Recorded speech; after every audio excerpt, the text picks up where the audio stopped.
Hey, I heard you crazy fools really did it. You bought tickets to support both fighters, didn't you? Well, did anything happen? Well, the next day we received a mysterious package, but we still haven't made any sense of the contents. So it is real. You didn't become cursed or anything like that, did you? Are you both still okay? Wait, are you sure that it's still you controlling your bodies right now?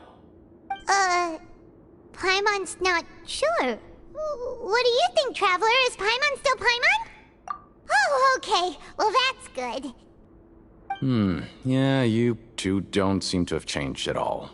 But I wouldn't let your guard down just yet. Still, I didn't expect you would actually do it. You'd actually throw away coupons like that just to satisfy your curiosity? Even if we bought tickets like everybody else, it's not like we could hope to earn any coupons. When it comes to things like this, it's always the organizer who makes the real profits. Hey, just what are you trying to imply? The Pancration Ring is an honest business, and we really don't make much from selling tickets. We make so little that even the current tournaments can only be held thanks to funding from the producer of Fanta. Oh, so it's the company that manufactures Fanta sponsoring the events? Paimon thought all of this was thanks to the Duke's support. Let's just say it's a mutually beneficial arrangement. They reached out to us first, hoping to promote Fanta products in the Fortress of Meropide.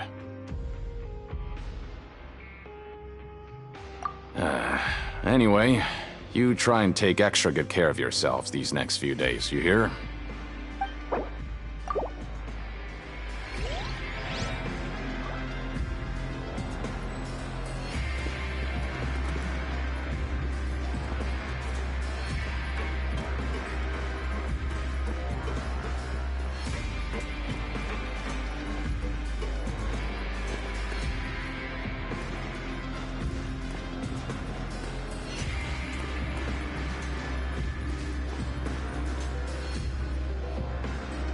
Hey, what are these papers scattered all over the ground? Maybe not. Every page has the Fanta coast. Okay. Oh, you're right. Guess there's nothing to worry about then. Let Paimon have a look here. Without assistance from the Fontaine Research Institute, development of the new product has been slow, and some researchers on the project have voiced concerns. We have no choice but to let the new product undergo the first phase of promotional trials without a designated name or packaging. We will adjust the direction of future development according to feedback. We have decided to only conduct closed, small-scale trials for the time being. Sure doesn't seem like anything unusual. The company is just trying to develop some new products besides Fanta. But it sounds like things aren't going well at all. Let's put these papers back where we found them and make it look like nobody went through them. Okay, good.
Without even thinking about it.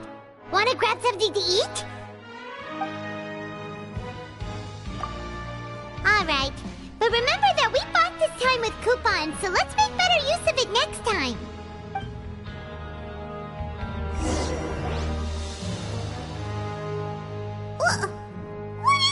garbage. Ooh, it looks disgusting. Oh, Paimon misses your cooking now. What would you like to do this afternoon?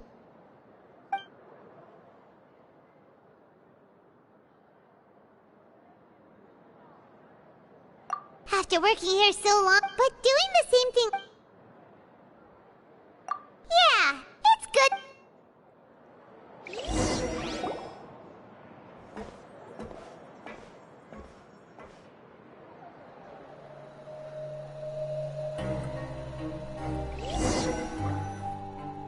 A mysterious box? A bottle of crimson liquid? Paimon still doesn't know what to make of it. Do you have any ideas, Traveler?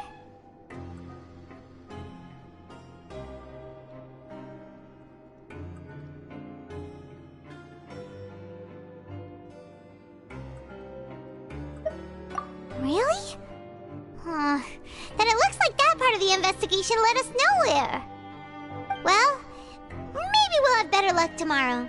Good night, Traveler.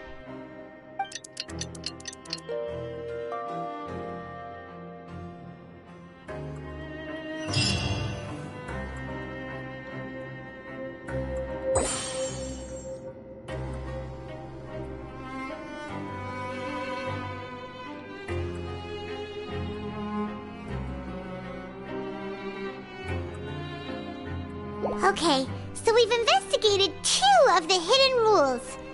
Paimon didn't think this prison would have so many weird things going on. We'd better pick up the pace with our investigation, otherwise we'll never... Yeah, let's skip work...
The scribe's work is simple, which is exactly why I took the position.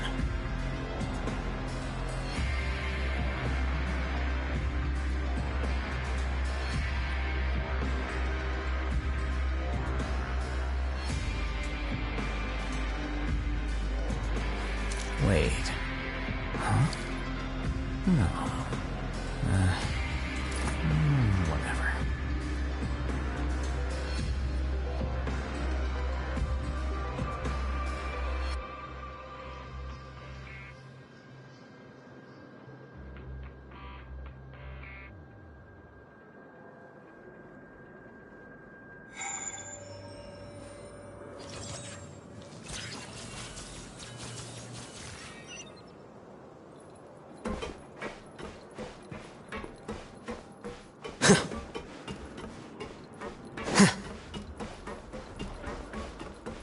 Hey, isn't that Vidocq over there?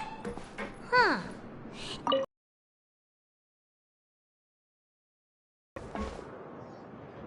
Ah, seeing you at this time must mean you've already saved up a lot of credit coupons. Or at least enough to skip work. Seems you're getting into the swing of things around here.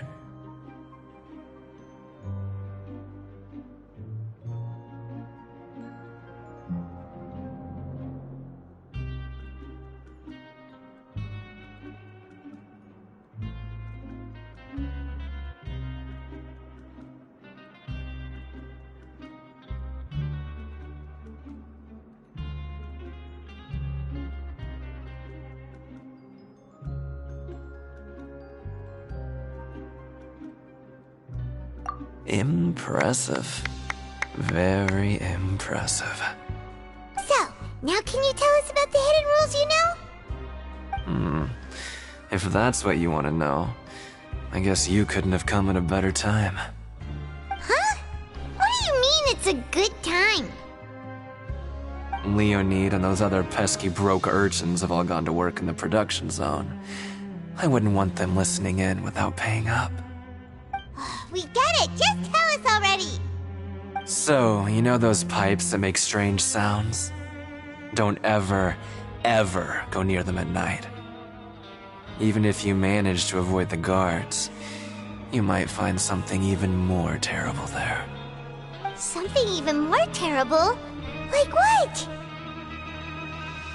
A group of cannibals. Cannibals? In the Fortress of Meropide? Every month, they meet a few times in the dead of night. Rumor has it they might be connected to the people that have disappeared here. But what's even scarier is that they have a special proclivity. Since they have no way to dispose of the leftover remains, they have ways to transform them into other forms and keep them in the fortress forever. Paimon might already know what you mean by other forms. So that's what's going on here. Oh. You two look pretty skeptical. No matter. Learning the truth behind dark secrets isn't necessarily a good thing. I've got things to do too. I suggest you just act like I never told you anything. Traveler, can we just trust him on this one? Oh, Paimon doesn't want her blood and flesh entombed here for all eternity? Oh, so that's how you see the situation. Huh. When will all the secrets end?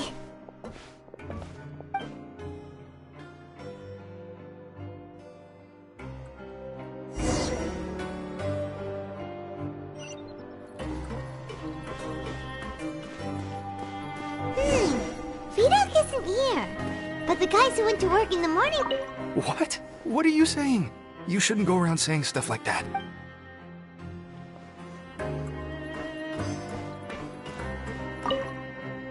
What are you talking about? Listen, you should keep your nose out of other people's business.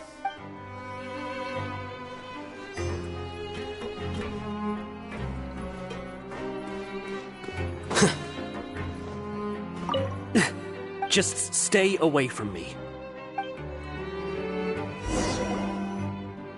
Their attitude sure is suspicious. Like they're trying to avoid us. But if they're being so obvious about acting weirdly, do you think they might just be trying to lure us in? Oh, this is all getting way too creepy for Paimon. So you mean we still need to investigate some more?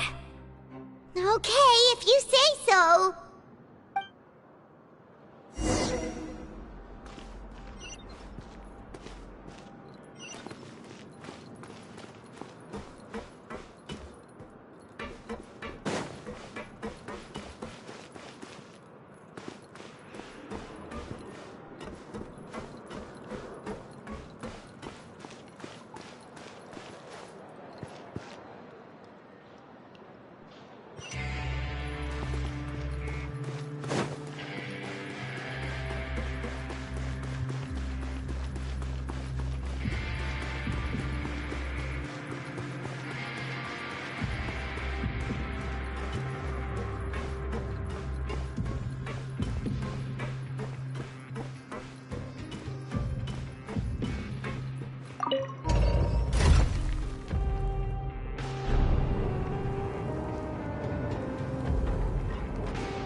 Wait.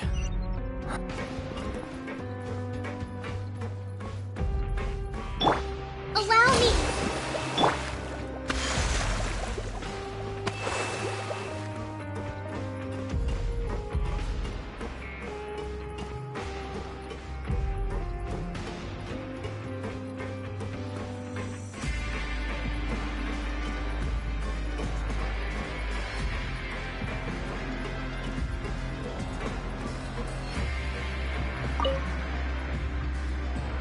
Hello, Fielding.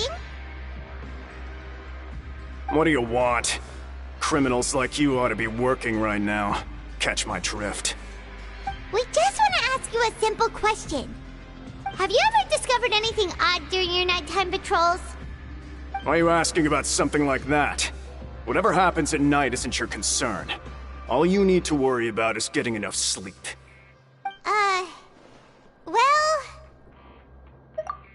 Right! We've heard it happens a few times every month. Paimon has sensitive ears, so it makes it hard to sleep. Really? I see. But it's not like I'm on duty every night. And now that you mention it, I recall my colleagues talking about something like that before. They say that strange things tend to happen at night on pipe cleaning days. Lots of us don't willingly take those shifts. So, what happens at night on pipe cleaning days? They just conduct regular cleaning of the Fortress's drainage facilities. There are 3 pipe cleaning days per month, and it just so happens that today is one of the scheduled days. You can try to confirm the sounds tonight if you want, and if they're real, then I can report the issue to my superiors for you. Oh, okay. Then we'll keep both ears out tonight. If that's all, then I'll be leaving now. I advise you not to try anything funny, though. Even if I'm not on duty tonight, someone will still be watching you. Don't worry, we don't want any time added to our sentences. Oh, he left. So what do you think about the pipe? Right, both are a possibility. Paimon knew you would say that. Alright, sounds like we'll be up all night tonight then. Paimon...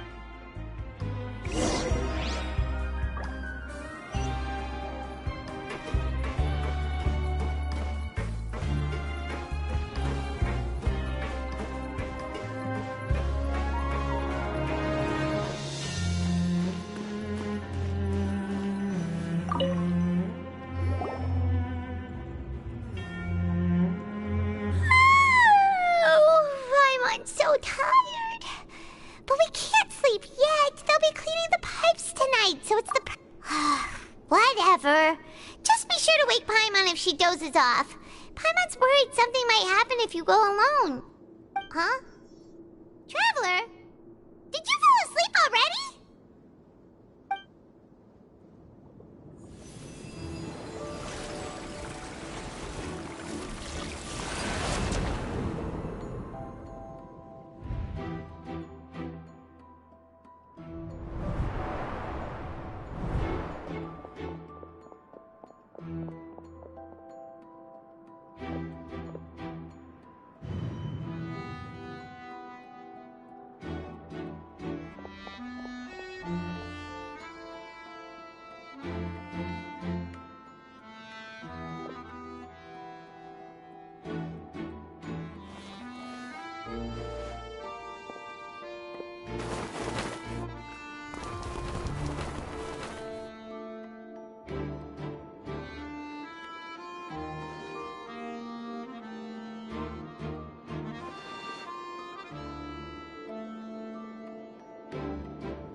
Traveler, come on, wake up!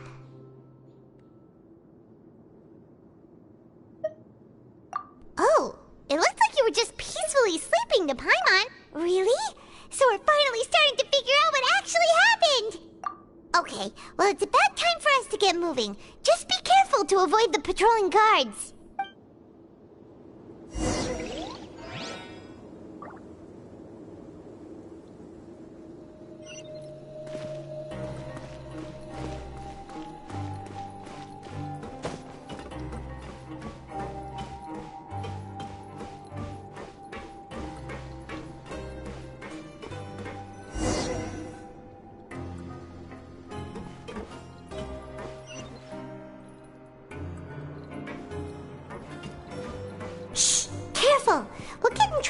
guards catch us.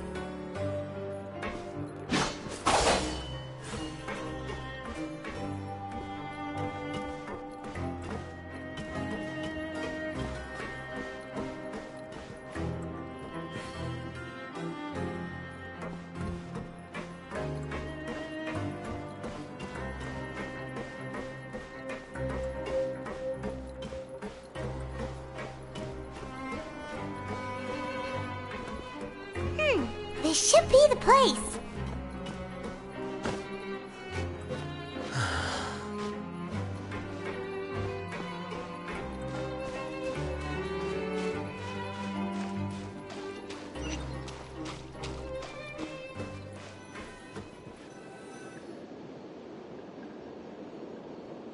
What? I know you. You were the ones we saw. Huh. You've got guts showing up here. You know who we are, right? You'd better leave now. Ain't nobody coming here to save you. What'd you say? Yeah, so what if they were? If you push us, we can make those rumors a reality at any time. Hey, what's the point of all those rumors anyway? What exactly are you trying to do? I don't have to tell you anything. If you turn around, go back to the dormitories, and act like you never saw anything, then I'll pretend that you never showed up here. Yeah, scram. Nothing worth seeing here. Huh? What did you say? Isn't that exactly what Boss said when he left? Hey, do you know our boss? Whoa. We had no idea our boss was such a big deal. He always kept his identity a secret. So, did he have you come here to find us? Oh, so you're Childe's crew here? Seems like he had no problem fitting in. We're the only ones who heard him say those words when he left that night. So, unless he somehow told you those exact same words after that... All right. I guess that's proof enough for me. I believe you. Wow, those dreams of yours sure come in handy. We gave him the business for a while, and would always give him a hard time when he first came to the Fortress of Meropide. But here in the fortress, the strong will always earn respect. He was working the longest hours and racking up wins in the Pancration Ring. You could always see how amazing he was, even when he was teaching us a lesson. So eventually, we all decided to follow him. But one day, he suddenly told us that he had to find a way to escape this place, no matter the cost. He said it was because he heard that call again. And as his crew, if the boss wants something, then it's our job to get it done. So, we got to work, and used the hidden rules that were here to make up and spread the rumor about the cannibal rule. We just wanted to give him a better chance of escaping on a night after the pipes had been cleaned. Oh, thanks to your rumor, nobody would want to come anywhere near here, prisoner or guard. Wow, it sure is easy to exploit people's fear of the unknown. But hasn't Childe already escaped? Why are you all still coming here after pipe cleaning day? Because as far as we know, the pipe he went into isn't actually an exit. It should be a dead end. It leads to an abandoned factory area, and even if there were a way to escape from there into the sea, we're still way too deep. No one could ever reach the surface alive. But Boss still insisted on going in. It's like he was obsessed about it. So we told him that we'd pretend as if he never existed while he was gone. And that if he wanted to come back, he should wait for nighttime on a pipe cleaning day. That way, we could meet him here and help cover the whole thing up. So you come and wait here through the night a few times a month just because of that promise? Yeah, but it's been so long now. We already know in our hearts that he must have managed to escape somehow. Is it also possible that something unfortunate happened to him? Nothing could ever defeat Boss or slow him down. It's one thing we know for sure. Okay. Paimon was just brainstorming possibilities. All right. Keep quiet and follow us.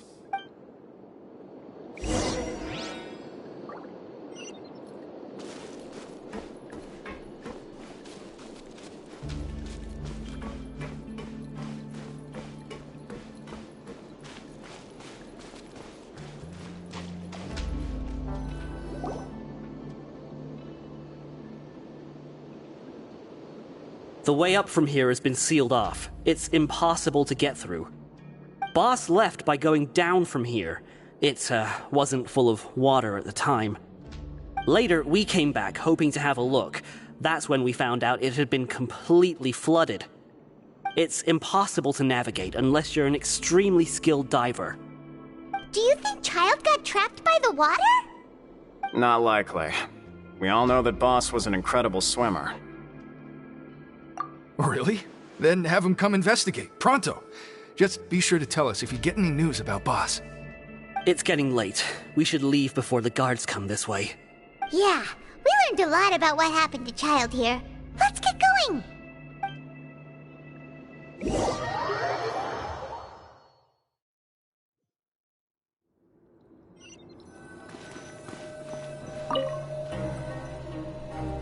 Whew. We finally learned some key information. Seems all of our investigative work has finally started to pay off. When you said you knew a diver, you were talking about Fremine, right? If we ask Linny, he'll definitely have Fremine help us. Ugh. Why is Childe like this? What was he doing going into the pipes? Not making our jobs easier, that's for sure. Fortunately, though, it seems like it's only a matter of time now before we find out what really happened. Now that we can finally relax, I'm starting to feel super sleepy. Let's try to get some rest while we still can. Nighty-night, traveler!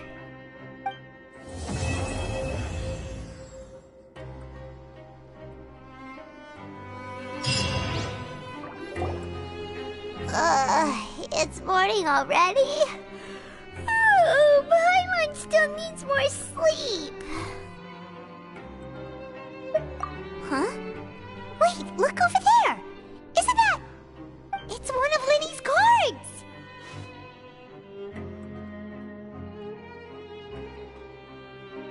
Let Paimon see what's written on it! Maybe you haven't heard, but today is the monthly free day. Everyone has the day off today, which makes it the perfect time to do some investigating. It's been a while since we last talked. Have you been making any progress lately? Let's meet at our usual spot in the factory area before lunchtime. I have new information. Ooh, today's our lucky day. We have the day off. From the sound of it, Linny's been making progress with his investigation. Wonder what he's discovered. We still have some time before we meet up. Let's talk with the people here for a bit more before we go.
Hey, you over there?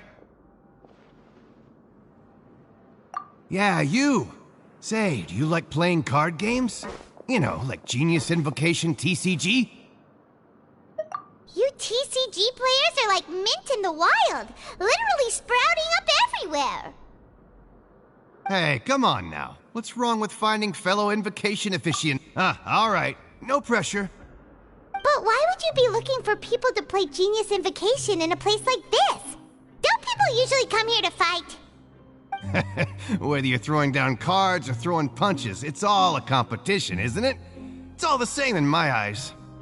There are lots of card players here in the fortress. When I saw you, I immediately thought, hey, even outsiders from other nations play cards. So I came over to say hi. Sure. Great! Since you've been here longer than us, you need to flex your seniority a little bit, right? Maybe you could start by telling us newcomers some stories about this place. I thought you would have already heard everything by now. All right, then. Did you have anything specific in mind? Or do you want me to just pick a topic? Why don't you pick? We'll let you know if we've heard it already. All right. Have you heard any strange rumors since you've arrived? Then, did you know that there are some people who are always gossiping over in the corner? There are two guys who are always skulking around in the corners of corridors gossiping. The bigger guy is Quisto, and the skinny one is Lavaroon. People call them the Bombshell Bros. I never really found their gossip very mind-blowing. It's pretty much just the same stuff that I hear about when I'm at work every day. If you're interested, you can go talk with them. They tend to talk a lot of nonsense, but they aren't exactly bad. Good to know. Do you have anything else to tell us? Let me think. Sounds like you want to hear something a little more tantalizing. Oh, did you know that the Duke was also a convict in the Fortress of Meropide before? Huh? Wait, are you serious? That's right. The Duke was an inmate just like you and me.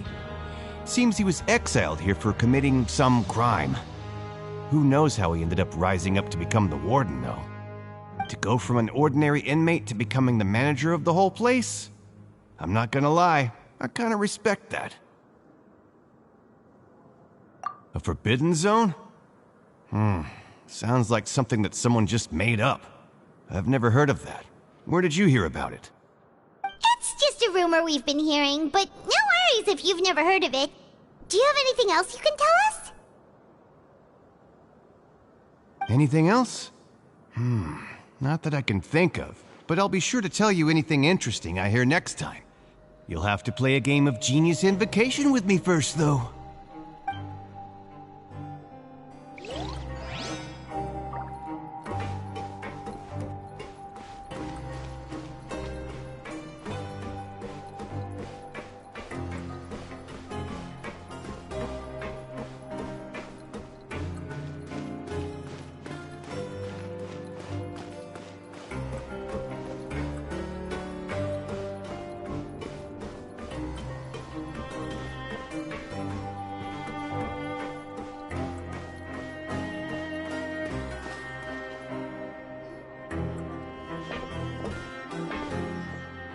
There's a group of people over there. Let's go listen in. So I said, that's not a faucet.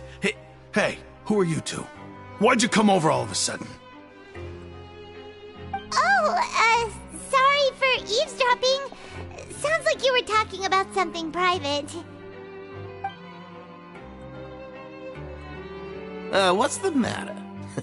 They're just looking to join in on our fun, that's all. Hey, don't pretend like it's okay for them to just interrupt us like that. Fine. You hear that, Quisto? We're nice. Your expressions tell me you're looking to hear some juicy info, am I right? Really? Are we that famous? You're kidding. How often does anyone get a personal tour led by His Grace himself? Practically everyone was talking about it. Word has it that you also caused quite the kerfuffle. A little mistake, huh? I like the way you put it. You see, people with a good attitude can join our group anytime, unlike some of the others here. Your group? I'm Quisto, and this is Lavaroon. People usually call us the Bombshell Bros, but don't worry. We're not playing with bombs or anything. It's just that our information is always so explosive, and we blow minds on the regular. So, you two really like to gossip? Whew, you sure know how to embellish. No. You don't get it. Knowing intelligence will make things better for you here.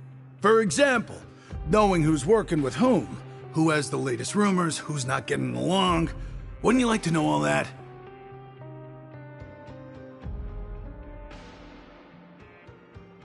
Whoa, all this info's worth something, you know? I don't mind him. Quisto's always this way. Just play nice and say something to massage his ego. The welfare meals. Talk about the welfare meals. Right. That meal we had yesterday was super delicious. Paimon can still taste it whenever she closes her eyes. Is that so? To tell you the truth, I've been helping out with making those welfare meals.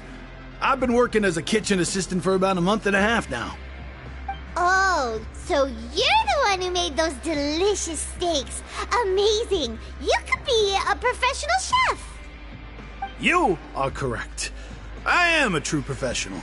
In fact, I even went to culinary school. But enough about that. Since you like my cooking, I guess that means we share similar tastes. Listen carefully. This little bombshell will help you learn what's really going on here in the fortress.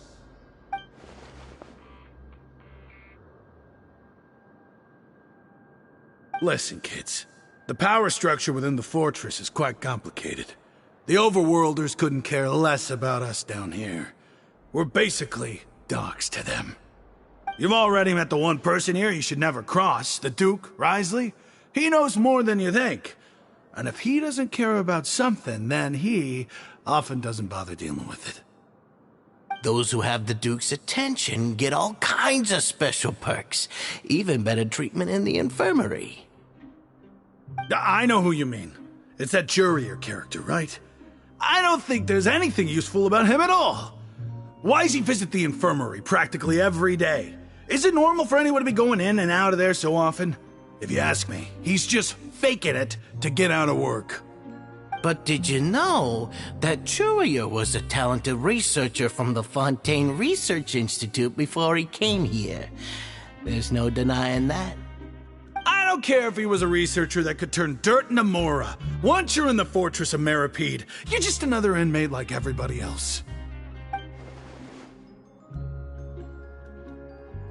Speaking of which, the last time I saw him, he was passing by in the corridor with Lorvine.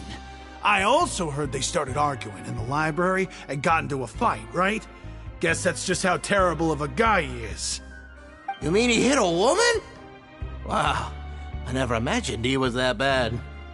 But that Lorvine's also quite the odd one, you know? She's always gabbing away, got into a fight with a man, and she also got sent to the infirmary. Come to think of it, I always see her going to the sick bay every couple of days, too. Huh. Wait a second. You don't think? Do you think could it be that they're secretly meeting there to go on dates? But it's really hard to imagine. After all, I do remember seeing Lorvine beat Jurier to a pulp that one time. And we might be overthinking things.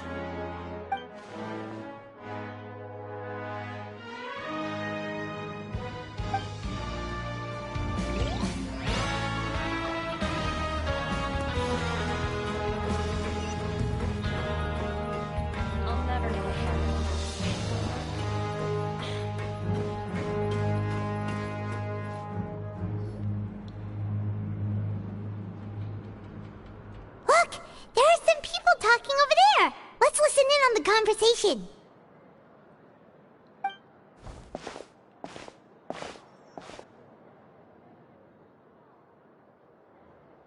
If you ask me, those pompous parasites on the surface act like they're all a bunch of aristocrats. Do any of them give half a hoot about a bunch of dogs like us? Hey, speak for yourself, mate. I'm no dog. Oh, you think you're special or something? If you're here, then you're just a convict like the rest of us. I've heard that even if you're released after serving your sentence, going back to life on the surface ain't any better. Once a criminal, always a criminal. Or marked for life. I don't buy that. Hey, how cool would it be if the whole world was destroyed by a giant flood and everyone had to start over from nothing? What kind of filthy bilgewater are you spewing? I have family up there. You best shut your sewer hole with talk like that. Listen, things ain't so great on the surface, but who says that you have to leave? I've heard that you can still stay here and work even after you've served your sentence. Not bad if you ask me. Who wants to live in the ruddy overworld anyway? And what makes you think they'd want to hire someone like you? It's one of the great mysteries of the universe, how someone as useless as you is so confident. Whoa. Sounds like they're really unhappy about the overworld. Speaking of which, Paimon never heard anyone use the words overworld or underworld when we were living up there. So, that's true. Okay, we've talked to just about everyone, and it's about time for us to go meet Linny. According to the card he left us, we should go meet him in the production zone.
Huh?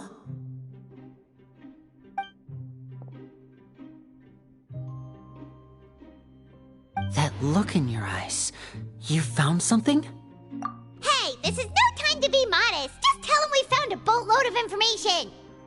Oh, as expected of the legendary duo, you have my full and undivided attention. Huh. I'd have never guessed that myself. The rumors swirling about this place are unreliable after all, and Master Childe probably went missing because he found a way out. He is a harbinger after all. I suppose he's much more resourceful than I initially gave him credit for. Unfortunately, this isn't enough for our final report to Father. We need to find out Master Childe's exact whereabouts. Father told me that even though Master Childe said he was just coming to Fontaine for a vacation, he actually had some personal reasons. His agenda might be linked to his disappearance.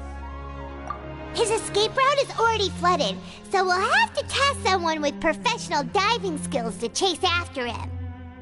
Well, when you put it that way, it's obvious that only Fremine would be up to the task. Bingo! Is he around? He's working today. Coming here as a group would have attracted too much attention. I'll talk to him about it later. No need to thank me.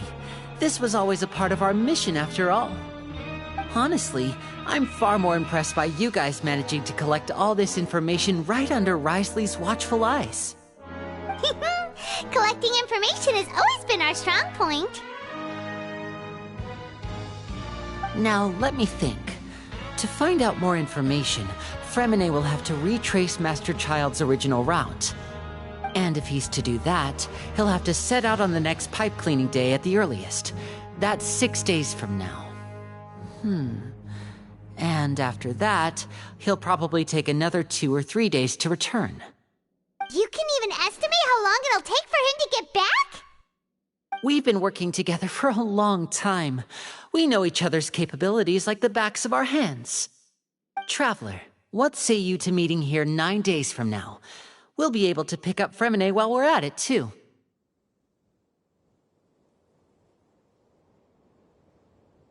Oh, and there's just one last thing we'd like your help with.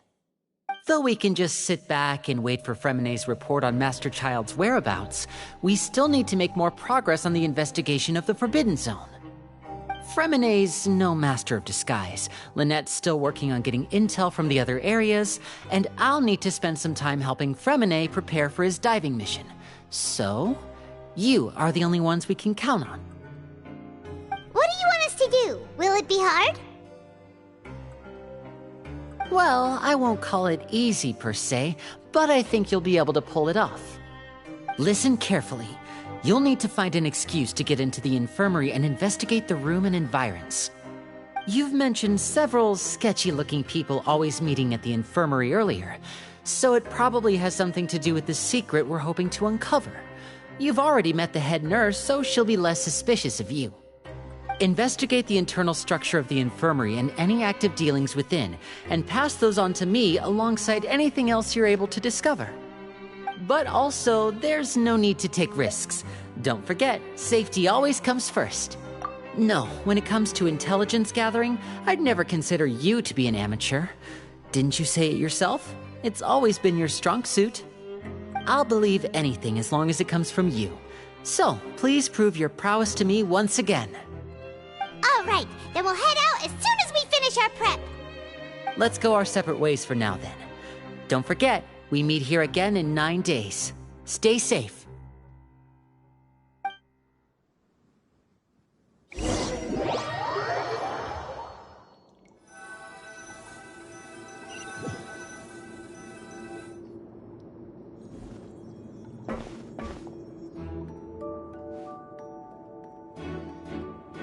Hey, stay here for now. Paimon will take a peek. There seem to be several people inside.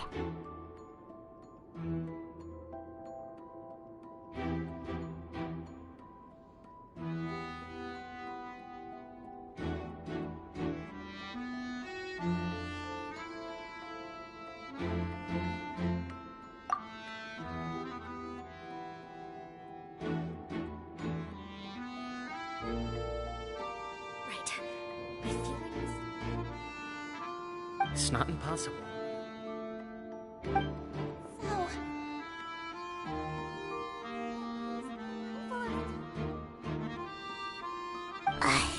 It's a bit hard to understand them from here, so why don't we just try to talk to them in person? Let's go as soon as you're ready.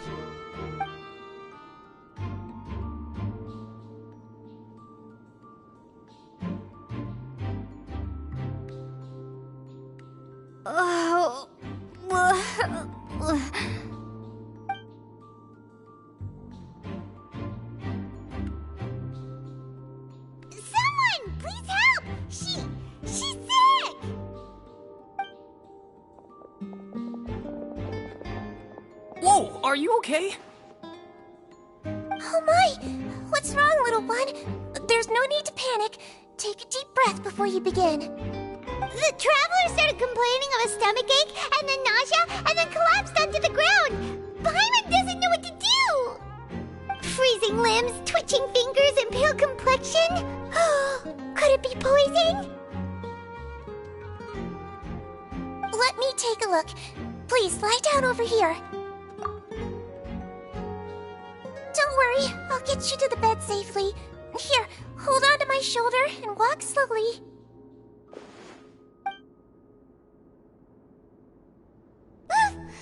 You can do it, Traveler! Don't apologize. You're sick after all. Now, please relax. I'm just going to do a preliminary checkup on you.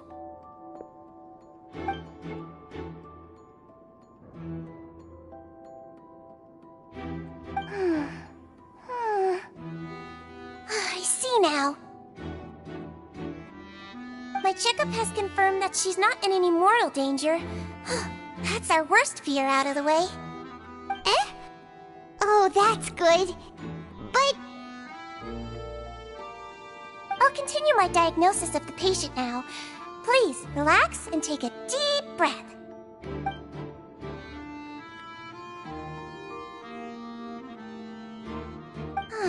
Don't sense serious damage to your organs either. Does it hurt when I press here? And here? Huh? But based on my initial checkup, there shouldn't be a problem here. How strange.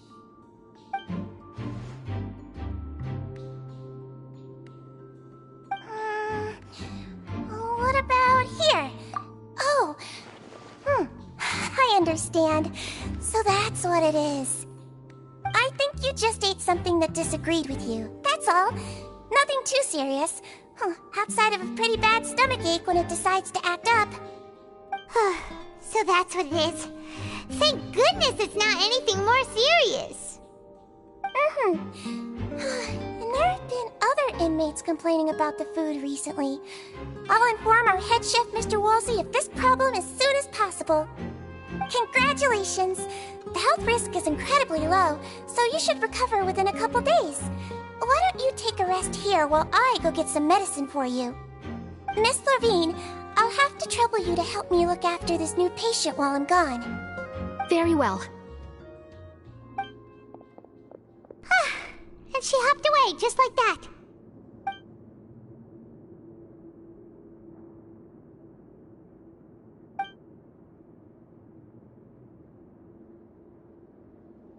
Hello. So how are you feeling now?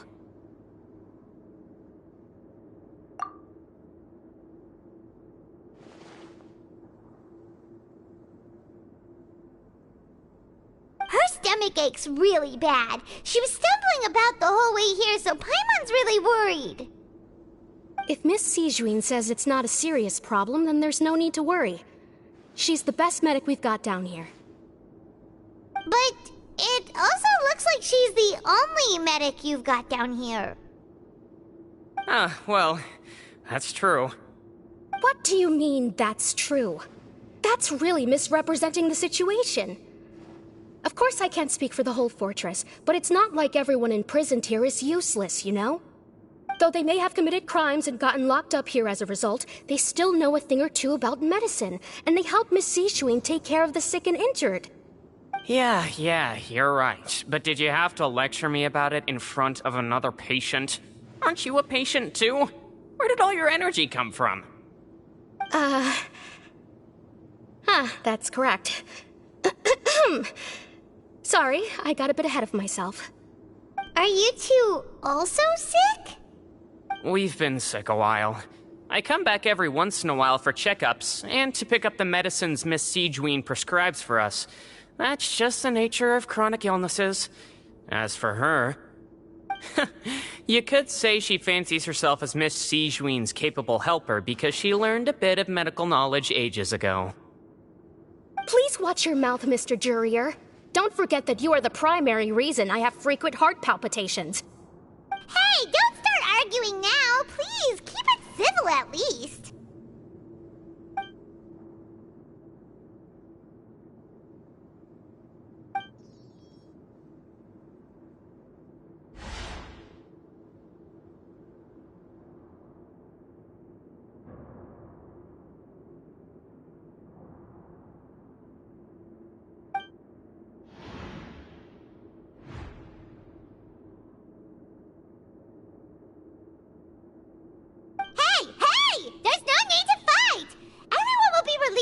today, so there's no need to argue over silly things like this. But... Release. It's way too early for us to even think about that.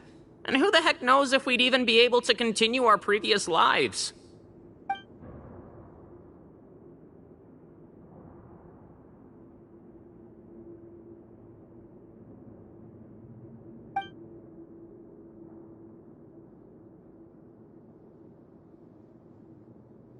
Please allow me to end this boring and useless conversation. Oh, and Mr. Jurier, I don't want to see your face here again anytime soon. And same to you, Miss Lorvine. Anyway, that was more than enough rest for me, so I'm going to get out of this excessively noisy place. See you later, everyone. He just slowly walked off like that? That's just what he's like. I'm sorry you had to see all of that. I'm Lorvine, and that's... Well, his name is Jurier, but I hope you'll never have cause to remember his name. You really can't stand him, huh? I mean, can you blame me? Look, who would like someone who's as arrogant and obsessed with weird research topics as he is? But there's no need to keep dwelling on him. I'll accompany you two for a while. Miss Seashween should be back soon, and I'm sure you'll feel better as soon as you've had some of her medicine. No. I'm back! Did you rest like you promised? Thank you for getting our medicine, Miss Seashween. Did you all cooperate with your bed rest? I trust that nobody got up to walk around. Good. Here, this should be 2 days' worth of medicine for you. Take 1 pill now, and then continue your bed rest.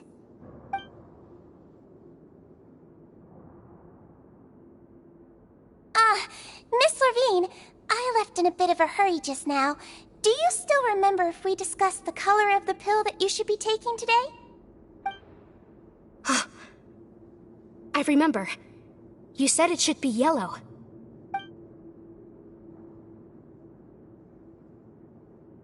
Yellow, huh? I understand. These are yours. Please, make sure to go to bed early after taking them tonight. You'll benefit from a good night's sleep. All right, then I'll also be on my way now. I hope you feel better soon, too. See ya! I'm going to fill out your medical record now. You're widely known as the Traveler, right? I just want to double-check a few details, if that's all right with you. Those two made quite the commotion just now, so why don't we let the Traveler rest? Paimon can answer the questions instead. So her primary symptoms are abdominal pain, with secondary symptoms of nausea. Is there anything else? That's it. All right then. Is there anything we should know besides to take the meds? No, her base constitution is quite good, so I'm sure she'll recover quite quickly after taking the medicine. Please, make sure to stick to bland or less stimulating foods. And don't stay up too late at night. Got it! Paimon will hold the Traveler to that for sure.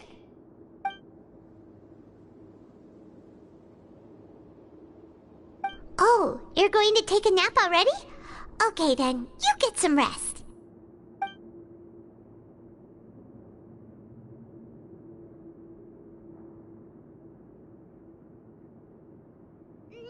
We've been to lots of places together. She may look a bit under the weather now, but she's actually super strong. Oh, so you're the best of companions. Well, don't worry, she'll recover soon.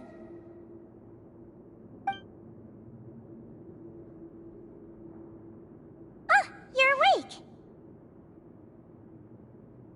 How do you feel? You slept for a really long time, but we never left. Well, now you can go back without a worry in the world. Remember to take your meds regularly, and remember bland foods. Thank you, Miss Seashween.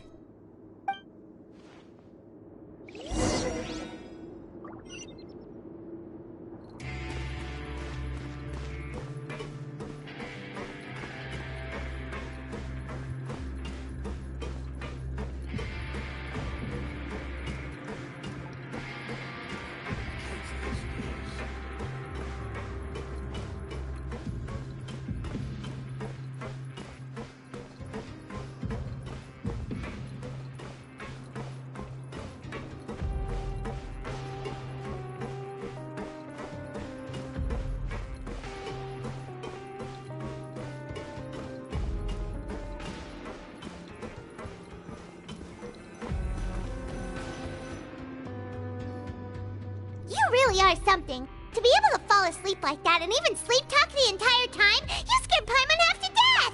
No, but you kept mumbling things along the lines of, Pyron, don't take my grilled fish, and put down the Adeptus Temptation now! Paimon talked with Sigewinne the entire time you were asleep. She seems like she's just a sincere nurse, and Paimon didn't notice anything unusual in the room. Are you sure we're not going off track with the infirmary?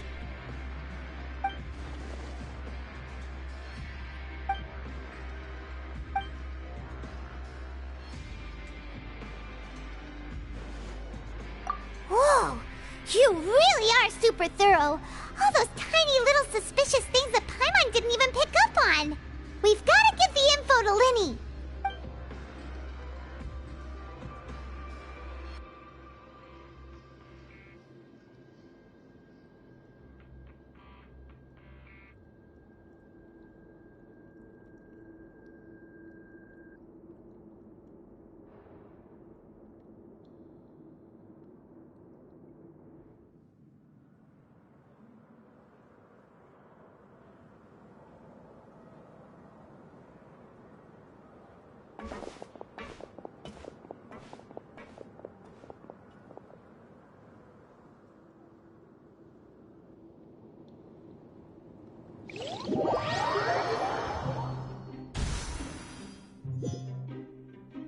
Today's the day! Let's go meet up with Linny!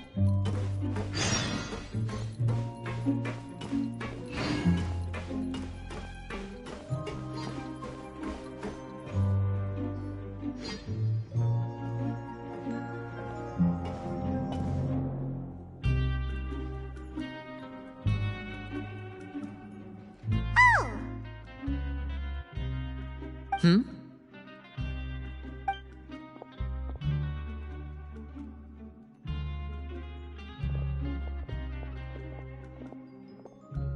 Did you two run into any trouble over the past few days? No, we just worked our shifts according to the schedule. Nothing weird happened. That's good. That means you didn't raise any suspicions when you infiltrated the infirmary. We've taken a look at the slip you've sent. Fremine successfully left the grounds via the pipes 2 days ago, and as of last night, Lynette has also infiltrated the infirmary after faking an illness. Wait, why is she getting involved as well? You already went above and beyond when you scoped out the infirmary. To put it more bluntly, even if we were to view that as something you did in exchange for Fremine's help, you've already done more than enough.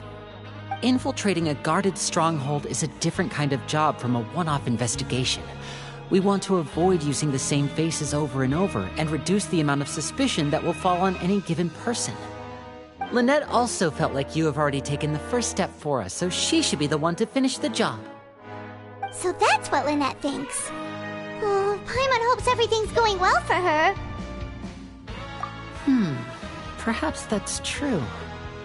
You're both very good people, and we've come to appreciate that more than anyone else. Unfortunately, there's still one thing that could get between us, lest you've forgotten.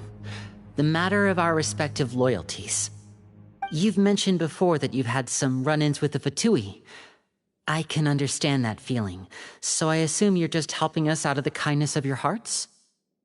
Well, everyone could use some more friends.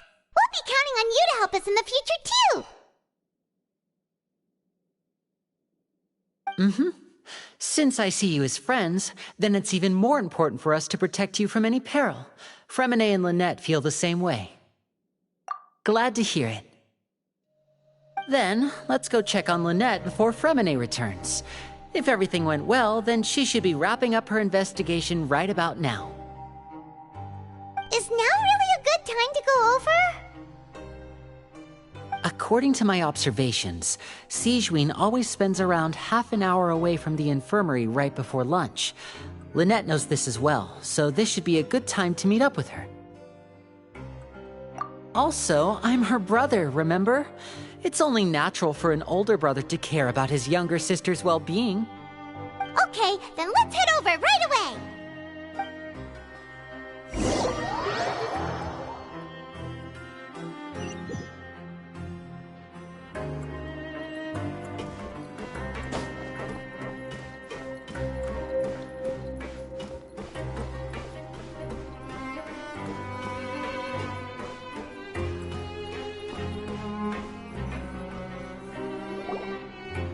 Lynette should be here right now. Huh. Strange. Lynette? As expected, Sijwin isn't here, but why is it? No, Lynette rarely deviates from the plan. We agreed that if she were to make changes on the fly, she'd find a way to let me know. Unless... Let's see if there are any clues around here. We can look while we wait for her. Who knows? Maybe she'll be back soon. Okay.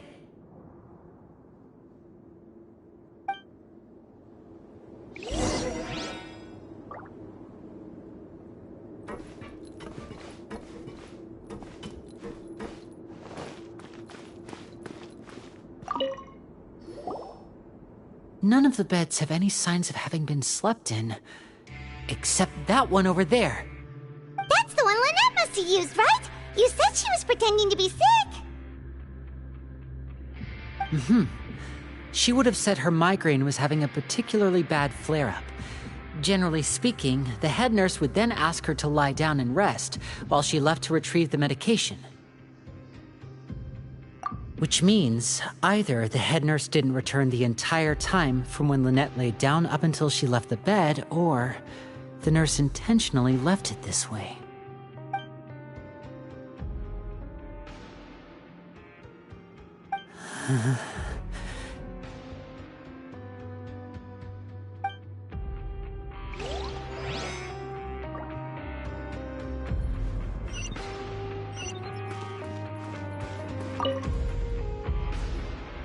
There are some books here and a few files.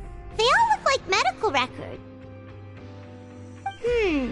Advanced nursing, how to raise the spirit of your patients, a quick guide to the psychology of emotions, and the meaning of laughter. These sure are some interesting books. Who knew Sijwin would be interested in these kinds of things? She even has books on understanding people's motivations and feelings. Is it because she's a Melazine? Or does she have a need to understand her patient's emotional state? Seems quite normal to me. These are skills that would come in handy for a nurse from time to time. This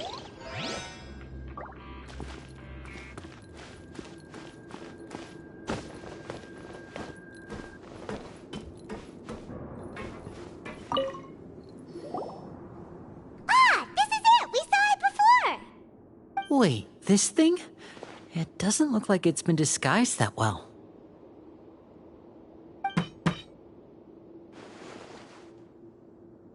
The space behind it is empty. From its size, I don't think it's an entrance that is meant to be taken apart. There's probably a mechanism around here somewhere. Could Lynette have tried to get inside? But if that's the case, she would have contacted me for sure.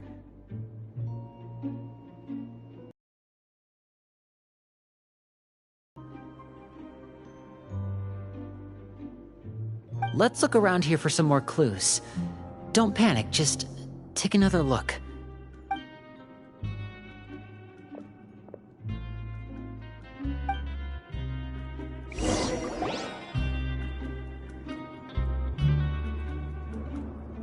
Hey, you guys, there's a slip of paper over here! A slip of paper? It's right over here, and there's a bunch written on it too.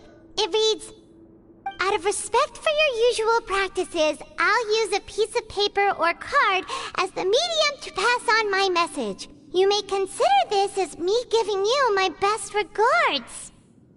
This is... Is that all? The back. This is... Show me! Now!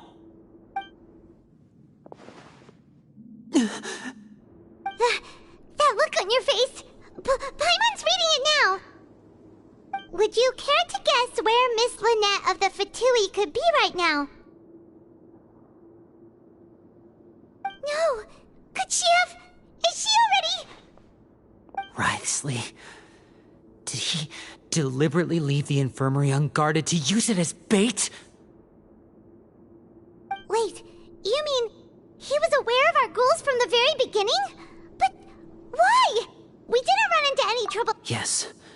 That is a crucial question. Wriothesley, he doesn't do anything without a clear goal or reason. So this means he had no concerns about your activities from the very beginning. You're not from the same camp as us. You were sent down here by Nervulet, so you have no conflict of interest with Wriothesley. We're a completely different story, though. I'd like to know that, too. Why did he only go after her? Don't panic. Just think everything over. I have to stay calm. This is not like what happened last time. The situation's different now.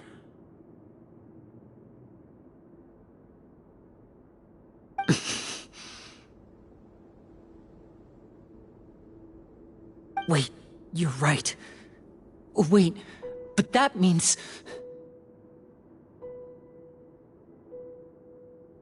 The fact that Fremine was able to leave the grounds...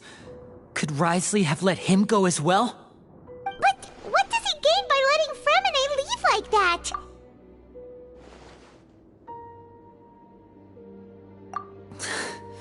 So he's challenging me and trying to provoke me, I'm sure of it.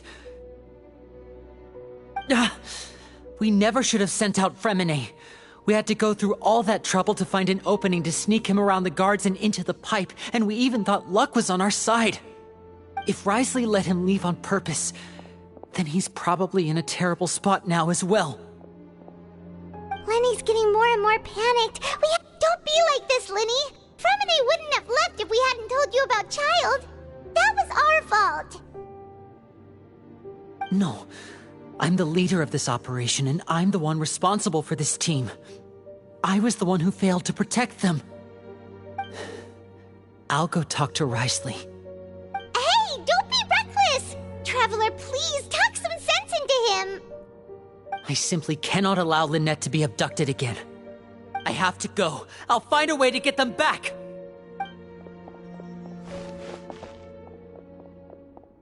He's rushed out the door! After him!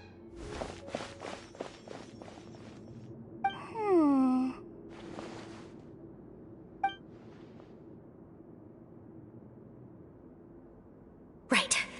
I feel like we still have some room to make changes on these details.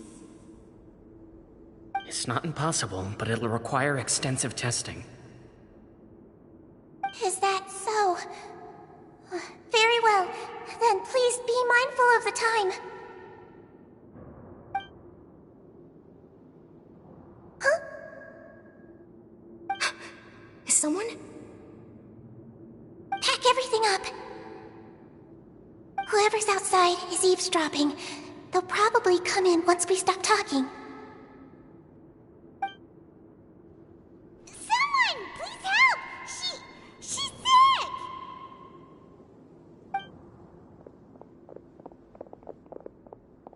Whoa, are you okay? These two. As expected, they've already found this place. Oh, they are quite sharp. What a delightful turn of events. I like smart people, but I also like playing dumb. I like the feeling of being trusted. Oh my! What's wrong, little one? There's no need to panic. Take a deep breath before you begin. Being able to read human expressions is quite the useful skill. Wait! Wait! It's no use. We have to catch up to him.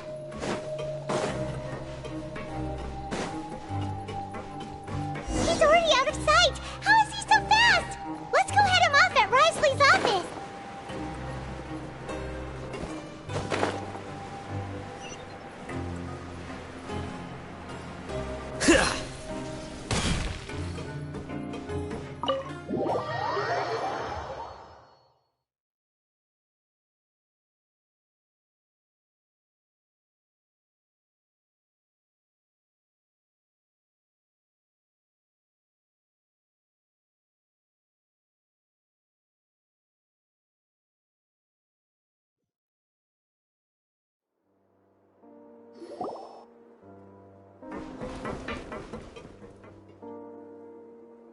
Come out and face me, Wriothesley! aren't we at an administrative office space? Why don't you at least try to follow even a couple rules from the Fortress's indoor management regulations? What did you do to my sister? I ran into the young miss at the infirmary.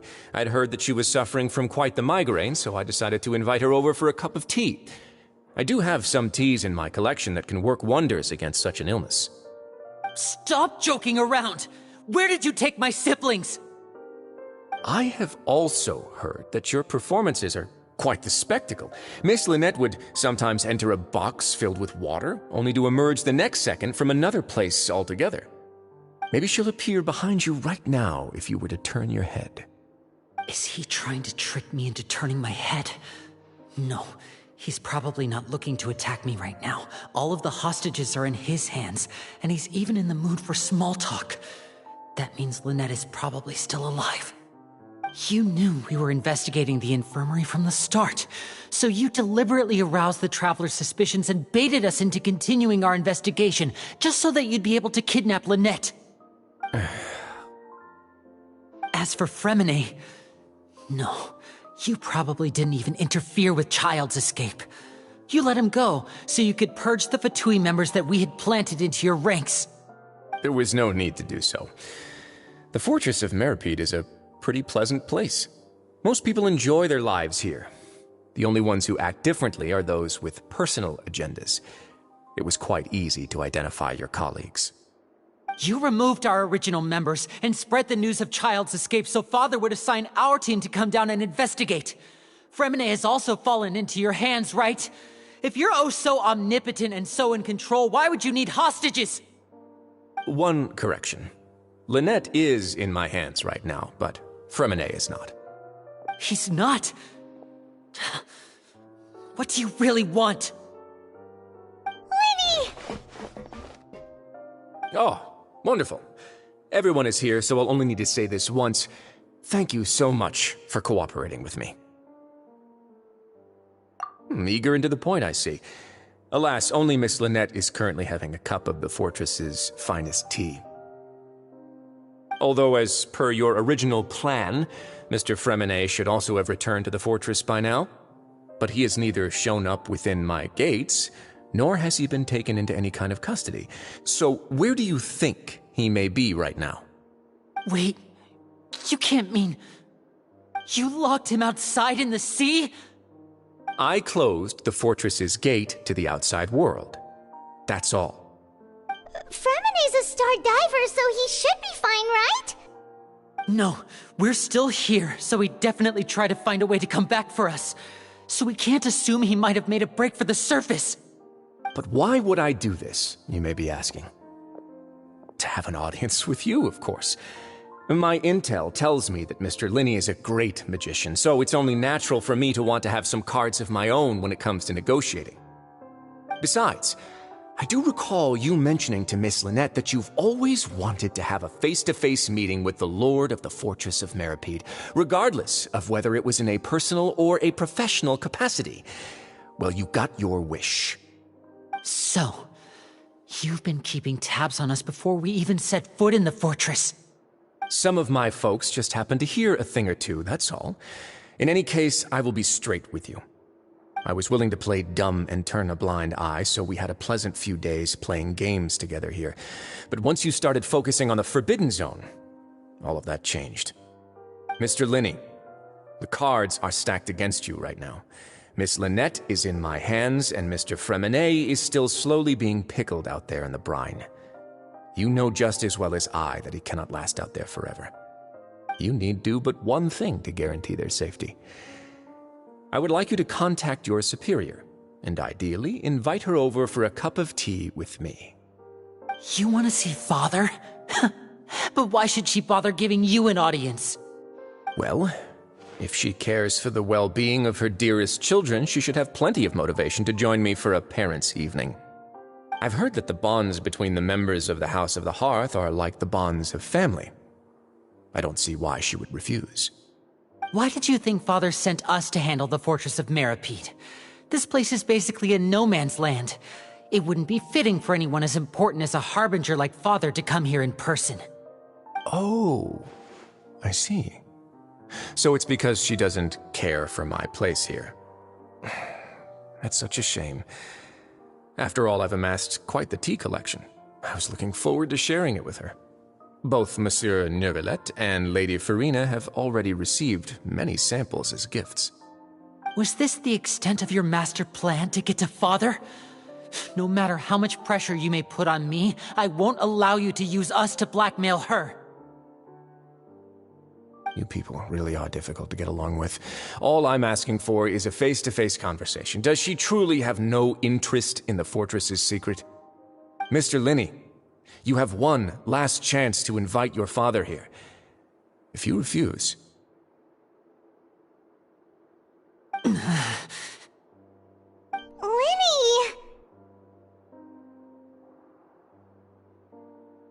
Instead of asking why I'm doing this, why don't you try to see things from my perspective for a second?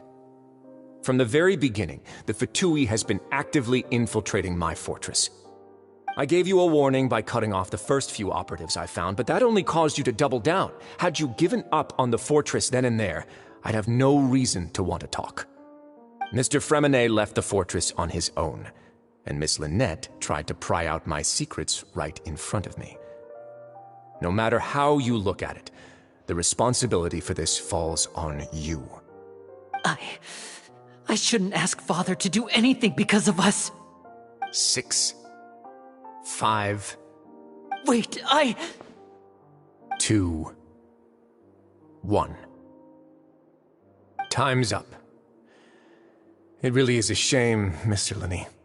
Risley! Negotiations have broken down. Please leave, ladies and gentlemen. It's time for my afternoon tea. Yeah, listen to the Traveler. If you can't talk to Linny, can you at least talk to us? You do realize that I'm only letting you go because of Neuvillette, yes? You're here helping him out, and I've already done my best to stay out of your way. But that doesn't mean you can just do whatever you want. The fortress may be small and remote, but it still has its own set of laws. Then how about this? Those who are capable deserve respect. You've spent quite some time investigating my home turf by now, so why don't you tell me a thing or two about what you found, I'll ask you 3 questions. Answer all of them correctly, and I'll agree to your request. Question 1. Regarding the hidden rules of the production zone, what is the truth behind the one about not being allowed to work for 3 days in a row?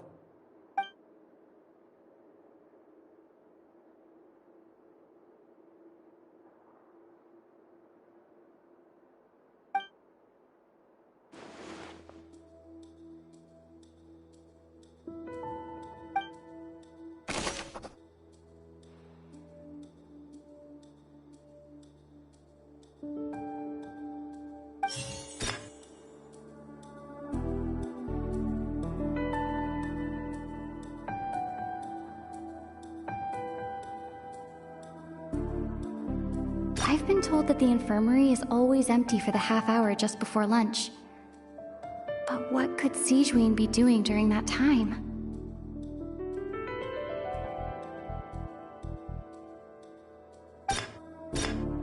The Fonta promoter has been struggling because he doesn't recognize the real value of coupons.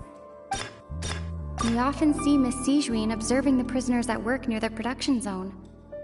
It seems like she can perceive the general state of a person's health just by looking at them.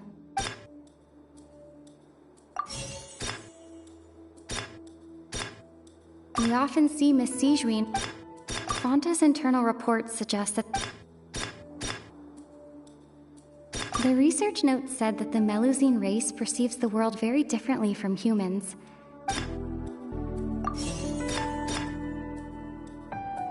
According to Collins, the Pancration tournament only took place because the Fonta company sponsored it.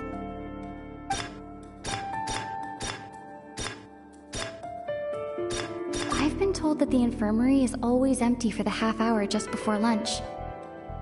But what could Sigewinne be doing during that time?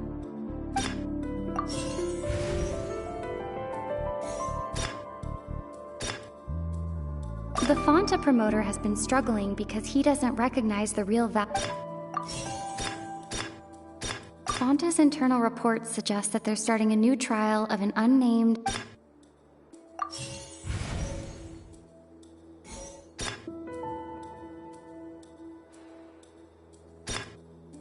According to Collins, the pancreas... I've been told that the infirmary is always empty for the half hour just before lunch. But what could Sigewinne be doing during that time?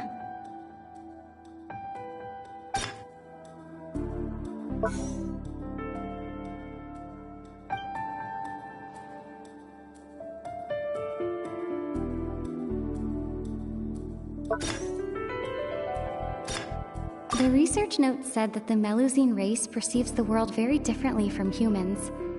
Because of that, the Melusines have also developed a sense of aesthetics that appear rather strange and alien to humans.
Fonta's internal reports suggest that they're starting a new trial of an According to Collins, the I've been told that the infirmary is always...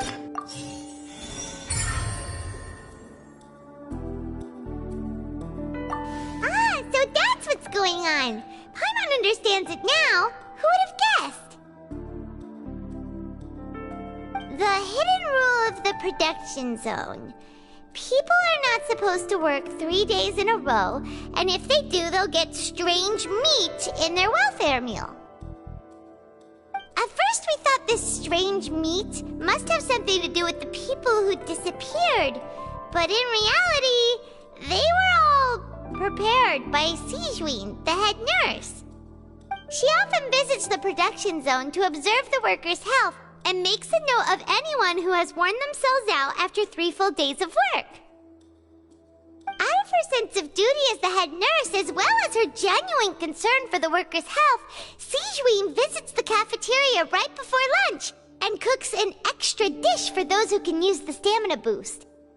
Sigewinne has only the best intentions with her surprise gift and doesn't want anyone to find out about what she does.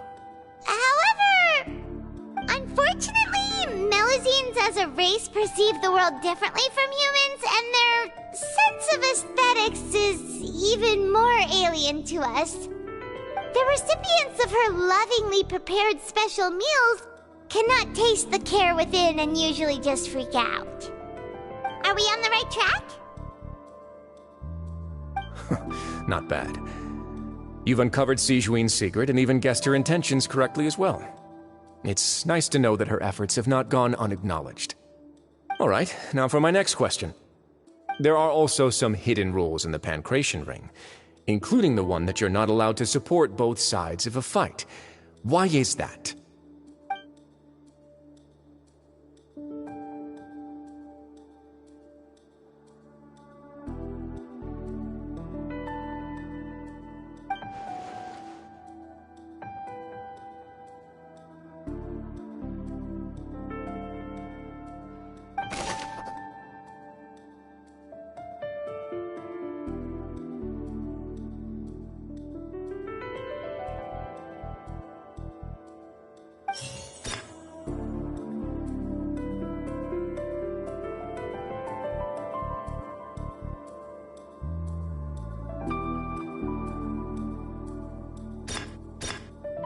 I've been told that the infirmary is... Fonta's internal reports suggest that they're starting a new trial of an unnamed and unpackaged product. We often see Miss Sigewin observing the prisoner... The Fonta promoter has been struggling because he doesn't recognize the real value of coupons. The research note said that the Melusine... According to Collins, the Pancration tournament only took place because the Fonta company sponsored it. The company must want a return on their investment as well.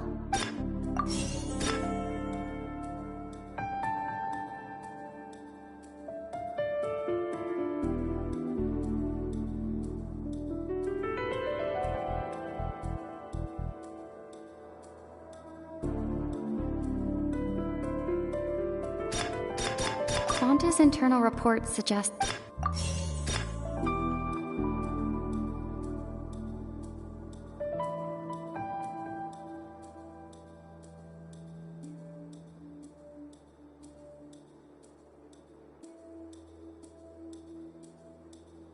Fonta's internal reports suggest... We often see Miss Sigewin... The Fonta promoter has been struggling because he doesn't...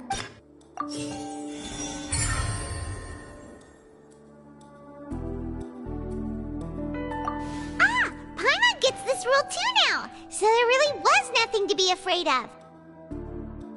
That hidden rule of the Pancration Ring is about how, people are not supposed to bet on both boxers at the same time. And if they do, they'll receive a package containing a strange, blood-colored liquid.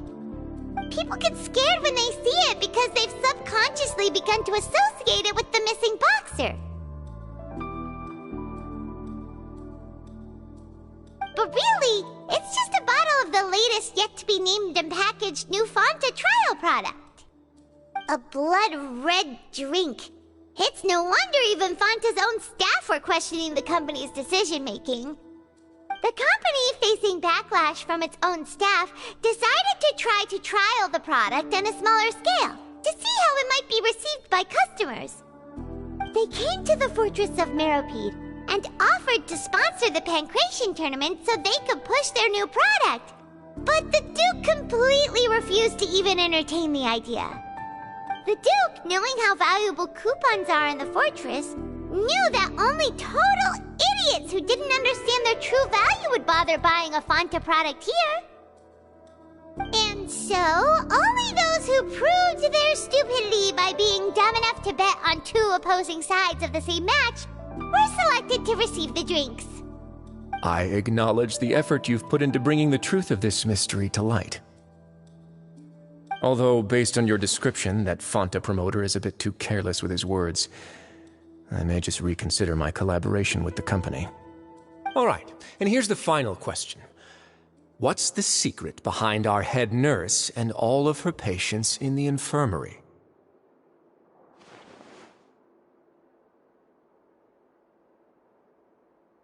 Stop your cruel and pointless games, Risley! You know that we haven't finished our investigation, so there's no way we can answer the last question. The thought of You'll... Ah! Lenny, are you alright? Oh, close one. I owe you, Sigewin. That was a fantastic shot. It was nothing, Your Grace. Sigewin? Though this gun may look like a toy, it's actually fully functional, as I just demonstrated.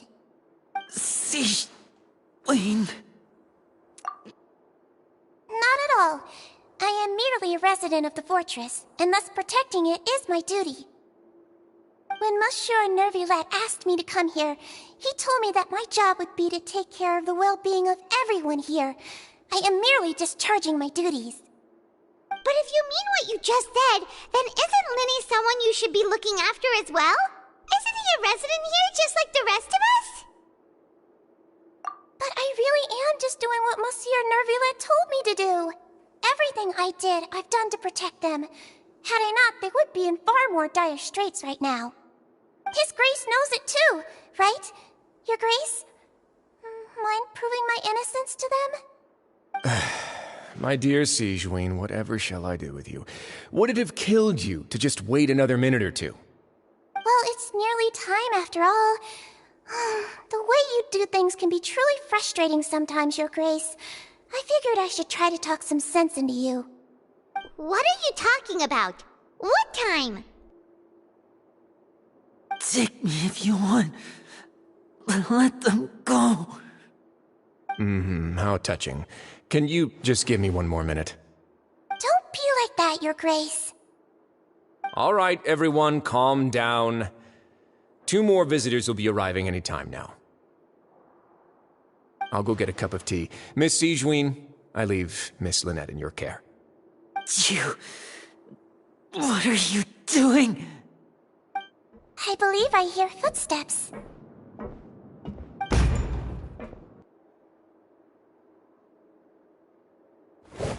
Some space, please. Ah, Miss Clarande. My door. Fremine. Fremine! What's going on? What is Clarande doing here? Work. The tranquilizing effect will begin to wear off soon. Please take it easy in the meantime, though.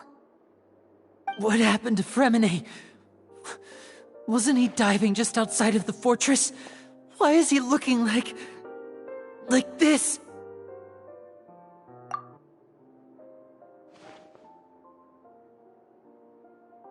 A flushed face, an accelerated pulse. He must have consumed primordial seawater. What did you say? Please, make some space. I'll need to give Mr. Fremine a more thorough checkup. Your Grace, I'll leave the rest to you. I'll talk to Clarande while you get Fremine to where he needs to be. Everything else can wait.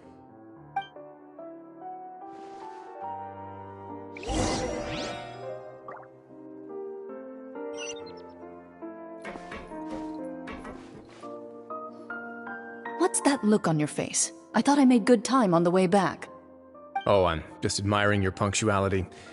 Had you arrived just a few minutes later, Siegeween may have been forced to shoot Mr. Linny again. How's the situation out there? The water has changed. It's pretty much as expected. The concentration of primordial seawater has increased significantly. I was only out there a short time, so it wasn't too bad. But if one were to stay for any significant amount of time... well, you can see how that boy's doing. Where was he when you found him? The abandoned zone at the end of the pipes. A good distance into the water. Closer than I thought. He must have recognized it early on and tried desperately to swim back. Locking the door was necessary. I don't think we could have saved two. Well, I did try to convince him that I had my reasons. Never seems to work, though. It would probably work on Neuvillette.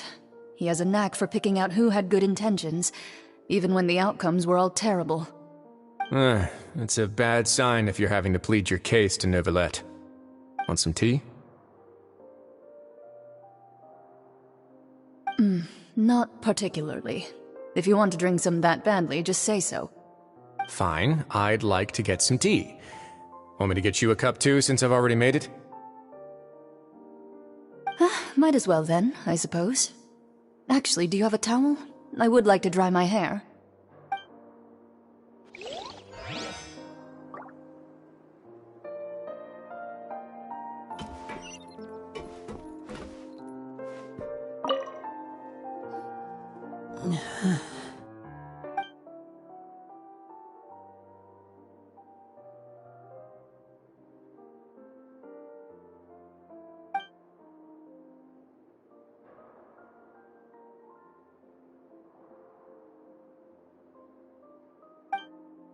How is he? These symptoms are probably caused by an acute ingestion of a large amount of primordial seawater. Still, his condition is not critical. Of course, it would be best if he stayed for further observation. Let's leave him here for now, and move him to the infirmary once he's recovered a bit more. Sorry. I am aware that the infirmary may not be your favorite place in the world at the moment. We do only have a single clinic in the fortress, however. Why would he ingest a large amount of primordial seawater after leaving the fortress? How could that possibly happen? Please, look after Mr. Fremine for the moment. I'll go fetch some medicine and a respirator. Oh, I'll bring Miss Lynette back with me. Where is she? How is she right now? Oh, she just took a nap in an empty room after I tranquilized her. If my calculations are correct, she should also be waking up right around now. You might not believe me, but His Grace and I actually made some snacks and tea for her.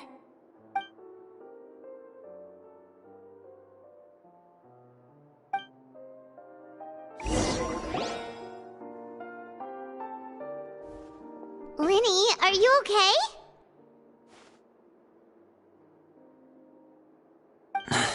I'll be fine. They're all here now. Don't worry about me. Are you sure? You don't look alright. My hands and feet are still a bit weak, but that's probably just the residual effects of the tranquilizer shot. I'm back, everyone. Lenny! Oh, Traveler, Paimon, you're here too. Fremine? Is he... He'll be fine. But for now, please help me lift him up.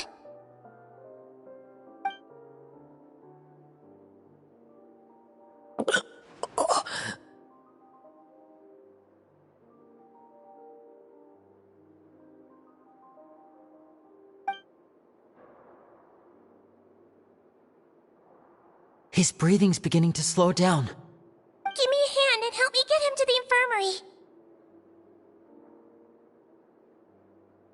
Yeah, I'll take him from this side. Lynette, together? On it. Traveler, you seem pretty worried about him. Want to come with us? The Duke and Clarande are gone. They probably went to get some tea. The Duke will explain the truth in just a bit. Miss Clarande will need a break, since she only just returned from rescuing Fremine out of the sea.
He's awake.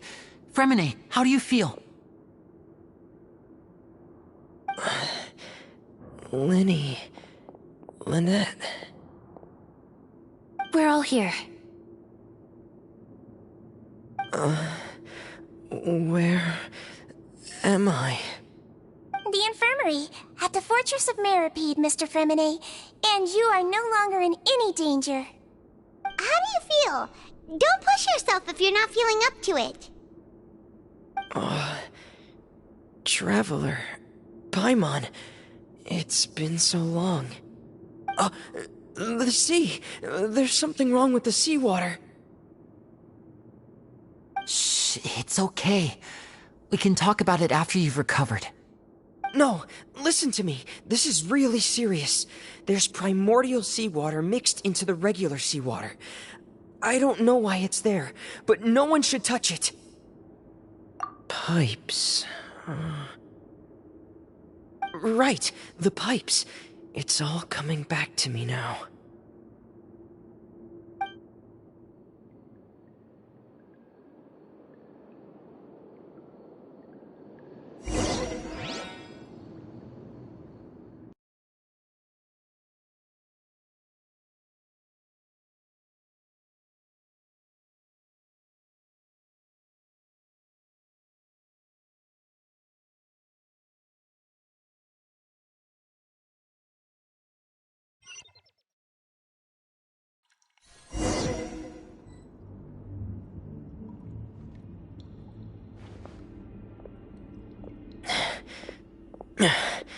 I'm in. Seems like this pipe hasn't been used in a long time. It looks abandoned.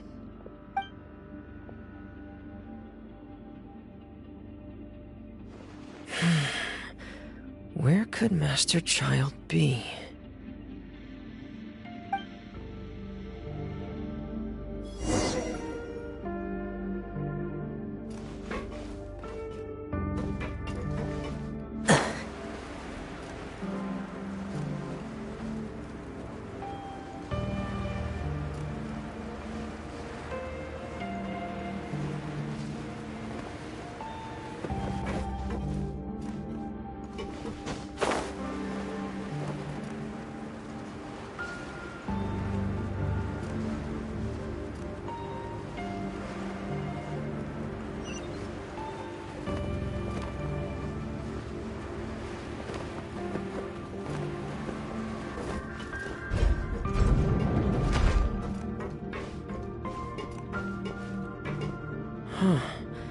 This mechanism looks like it's been tampered with.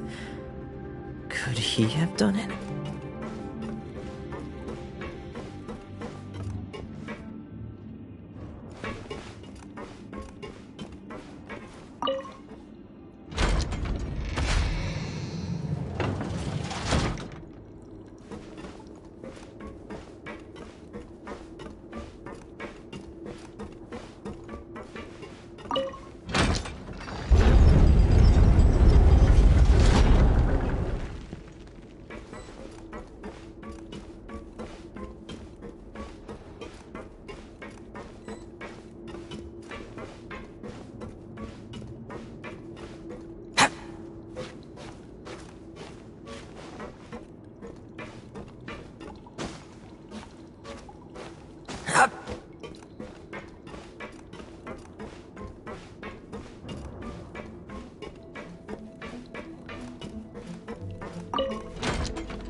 This is where the water starts.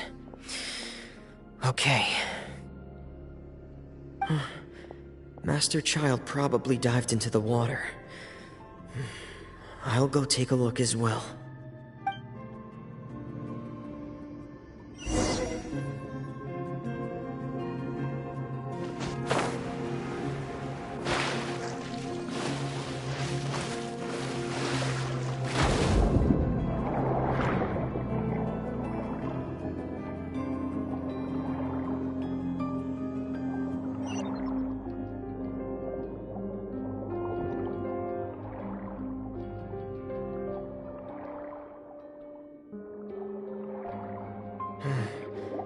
The vegetation here is a bit more sparse.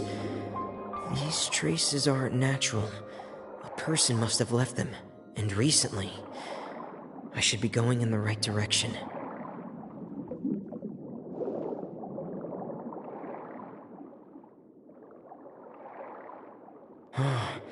There are traces here too. I need to keep going. Huh? The traces are gone. But I don't see where he could have gone from here. Wait. What the?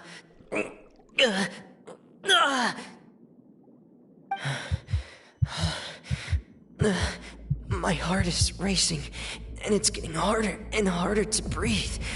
What's going on?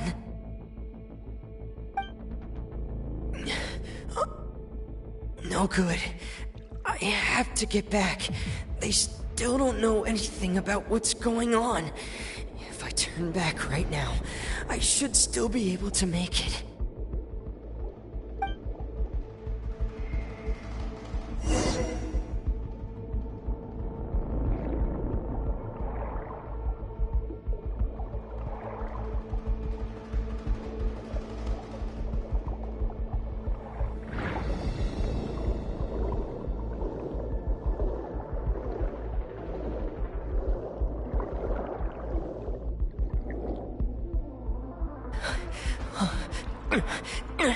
I can't die here.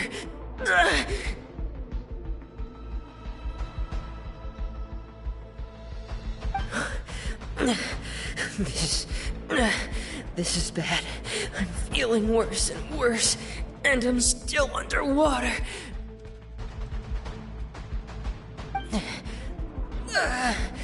I have to push on.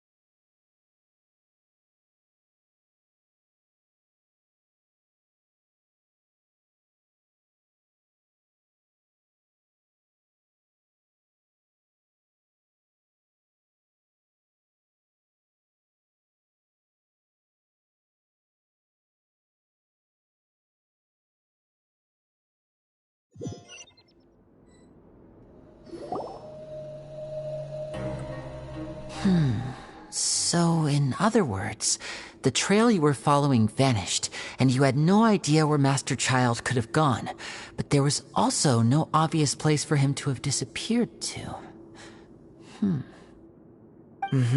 That's right. I tried my best to swim back, but I had already put some distance between myself and the fortress, and I just couldn't find the strength to keep going. I probably passed out some time after that, and you know the rest. Miss Clarande brought you back, but we also don't know why she just suddenly appeared at the fortress, or why she went out to save you. Miss Clarande, you say? I must go thank her in person. You're still too weak, Fremine. You can go after you've had some more rest. Miss Lynette is right. I believe Miss Clarande will stay here as a guest for another few days, so there's no need to hurry. A guest? Then I can assume Wriothesley was the one who invited her to come down here? You should ask His Grace about that. He'll be able to explain better than me.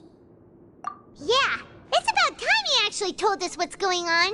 Wanna come with us, Liddy? No, please go on without me. I don't want to leave just yet. Lenny. The logical part of my brain is aware that we're safe right now, but I still can't bring myself to leave. Both of you are just in danger.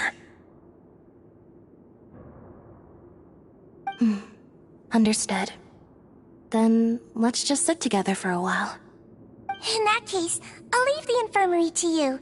The Traveler and I are going to head out for now. As long as you stay in here, I don't think you'll be disturbed. Thank you.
I take it Mr. Fremenet's condition has stabilized?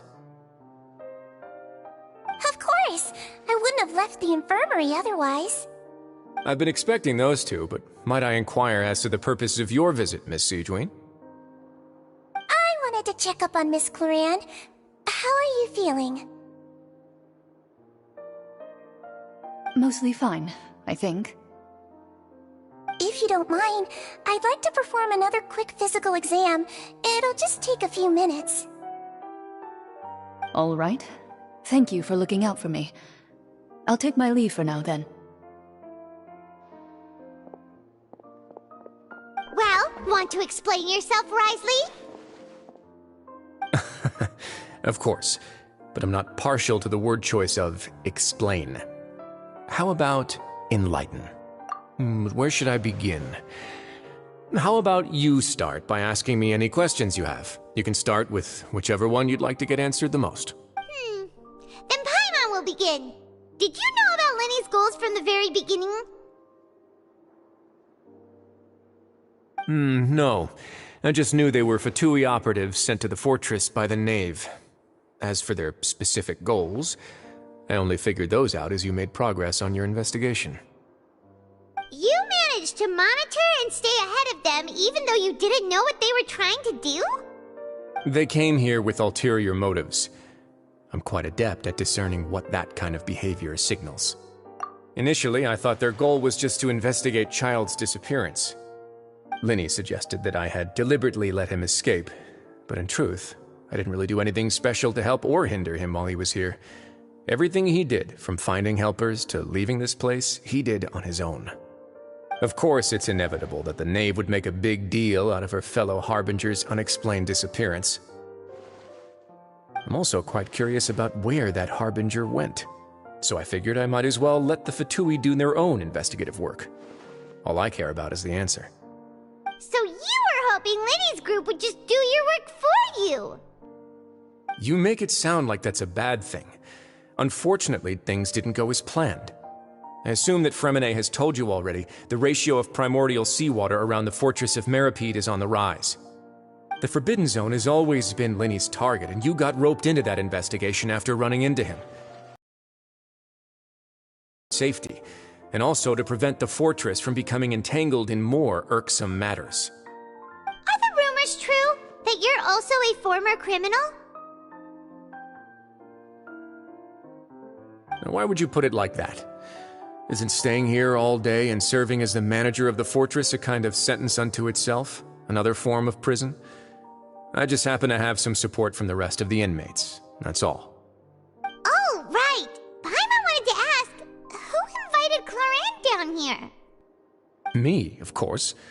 I paid her good mora to come down to the fortress for some field work.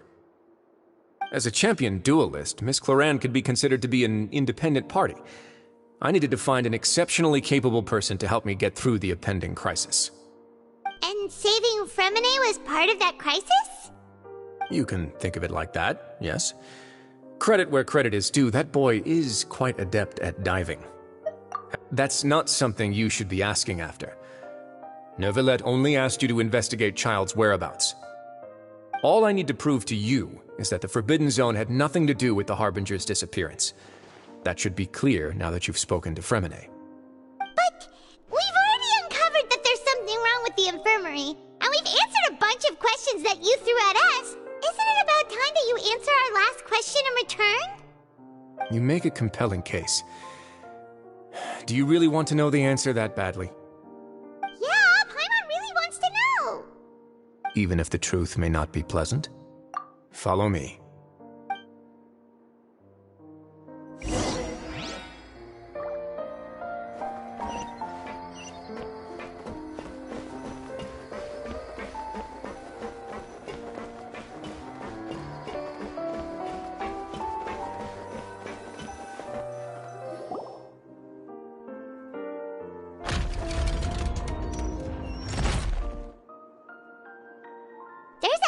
Door here?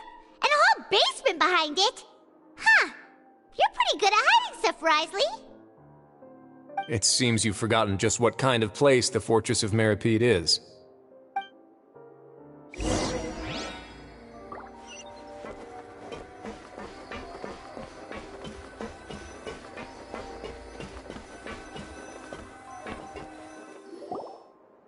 Stand on the central plate. Wait, is there a secret mechanism or... Whoa!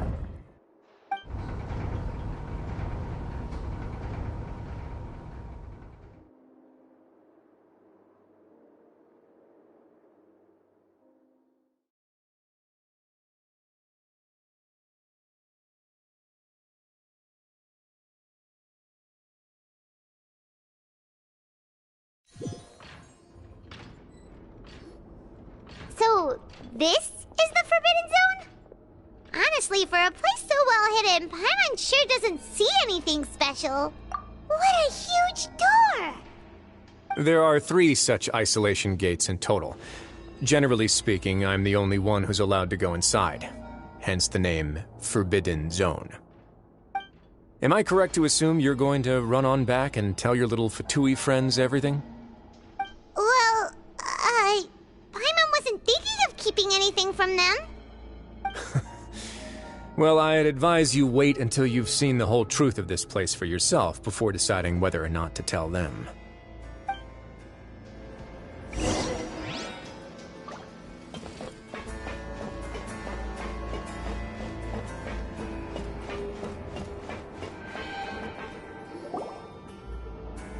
Huh.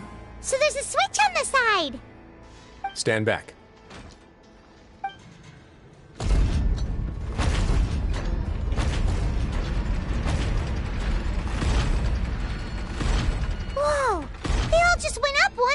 Go on, have a look.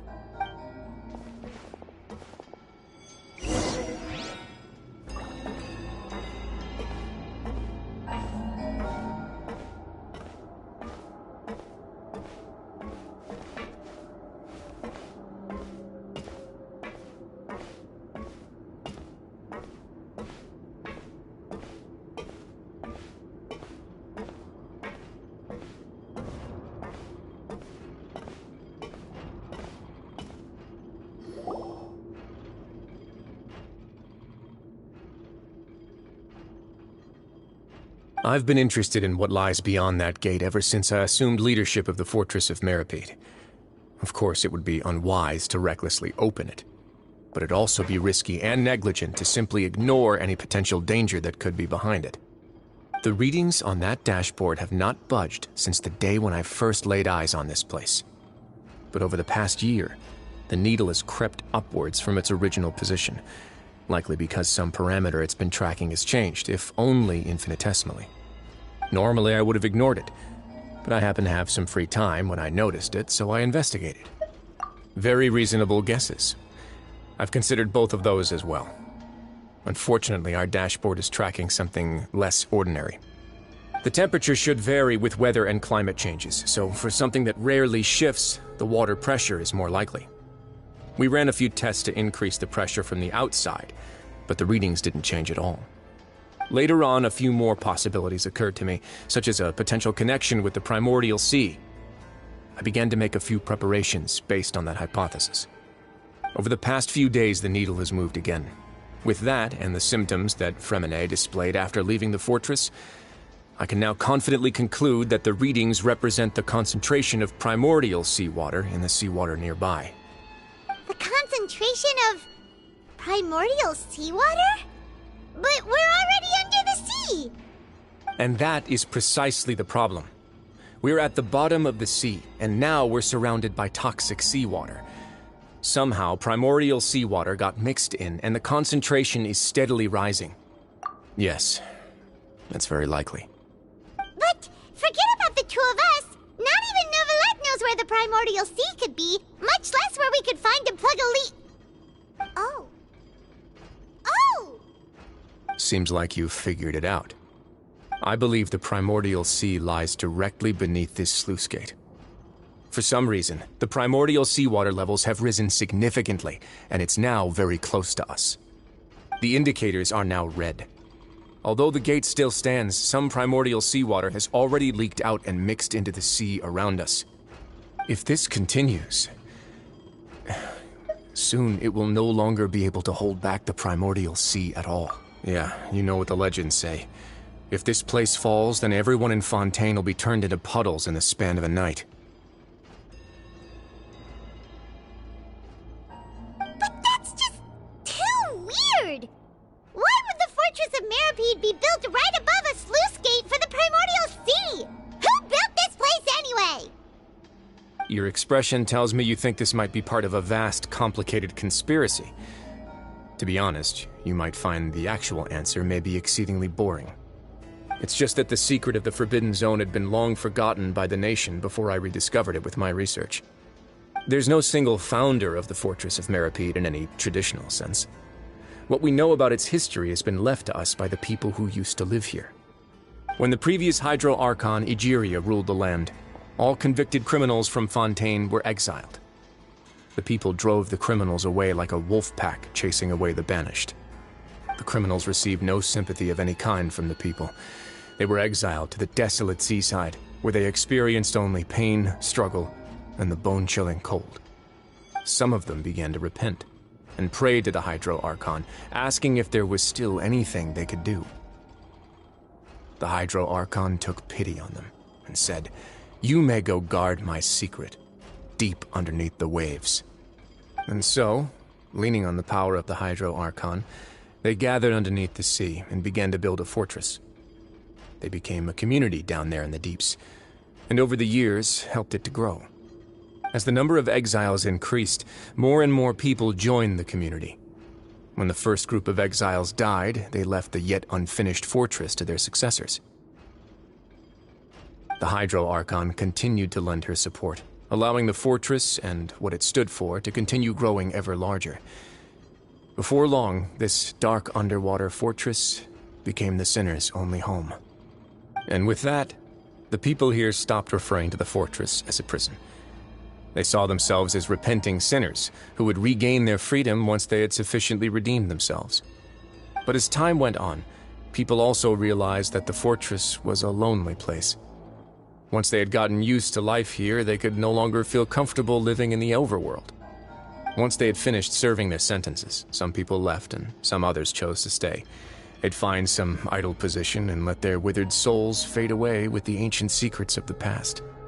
After many, many centuries, few people still remember the reason for the fortress's founding. Now they just see it as an integral pillar of Fontanian society, as the place where criminals deserve to be sent. Now and again, researchers manage to break one law or another and live out their days in the fortress. I learned all this from an elderly historian. Everyone else just thought he'd made it all up.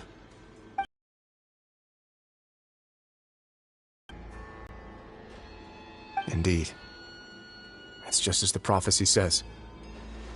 If this gate fails, then everyone will be dissolved into the sea.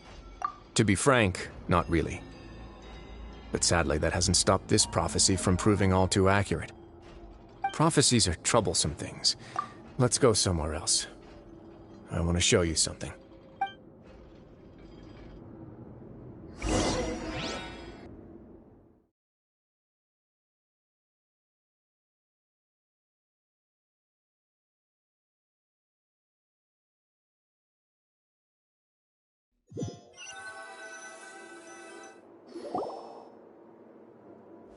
This is it. Your Grace, perfect timing. The results from our last round of experiments have... Wait, Jurier, he's not alone! Huh? Lorvine and Jurier? No need to panic, you two. I've already told them about our plan. What? After you warned us not to tell a single soul about any of this? I'm skeptical as well. Are you sure they are trustworthy? The results speak for themselves, don't they? These two may already know more than you could ever imagine. All right then, if Your Grace insists. They seem harmless enough, so I'll trust them for now.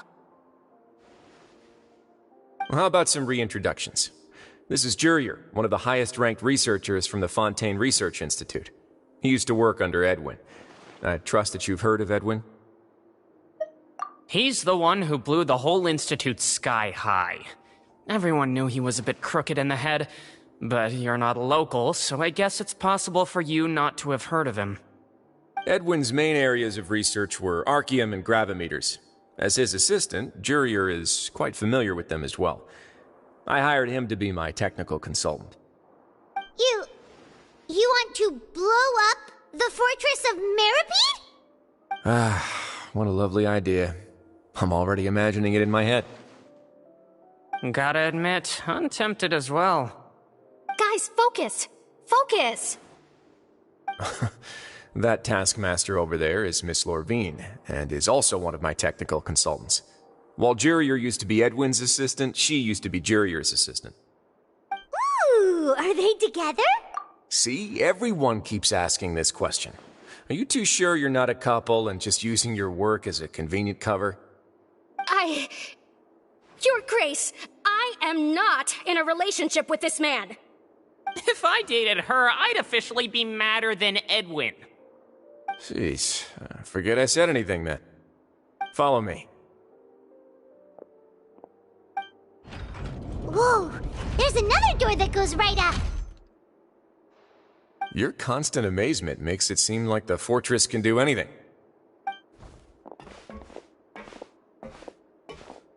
But Paimon really thinks everything's super cool. Well, let's spice it up a bit. And here you go. What a huge ship? This is also a production zone that Paimon's never seen before. What's going on? How much do you know about Fontanian history? Not much at all. Well, then maybe you haven't heard the story of ancient Lemuria. To give you a quick rundown, Fontaine used to be ruled by the Lemurian dynasty. According to legend, the Lemurian king Remus came to this land after being inspired by divine revelation and found the seer Sibila, who had taken on the form of a golden bee.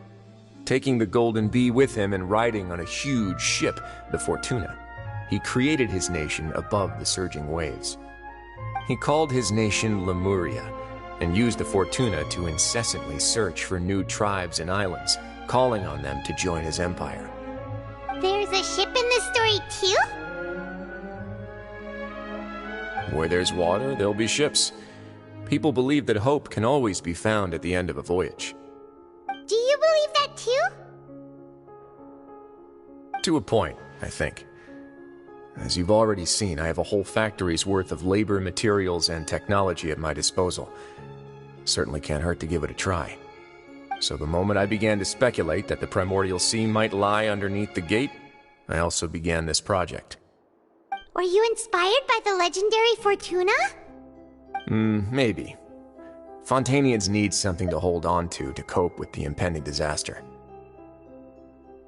Were the workers to find out the truth behind this ship, riots would destroy the fortress faster than any catastrophe. As the fortress's administrator, I'd never make such a reckless call. Alright, that's enough talking for now. I'll need another 3 cups of tea to soothe my throat. Do you have any other questions? Seems like you're good. Come on, I'll take you back.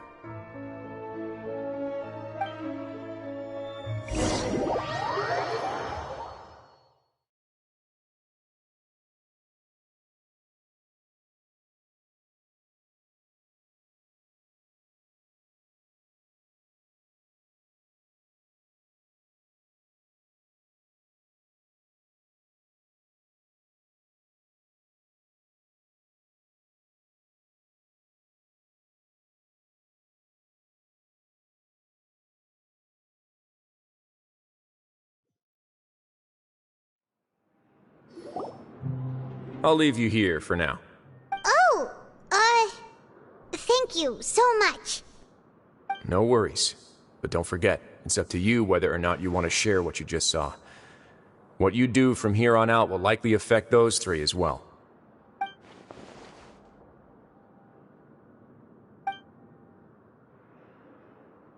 Yeah, we'll put a lot of thought into it for sure. Great. I look forward to what happens next.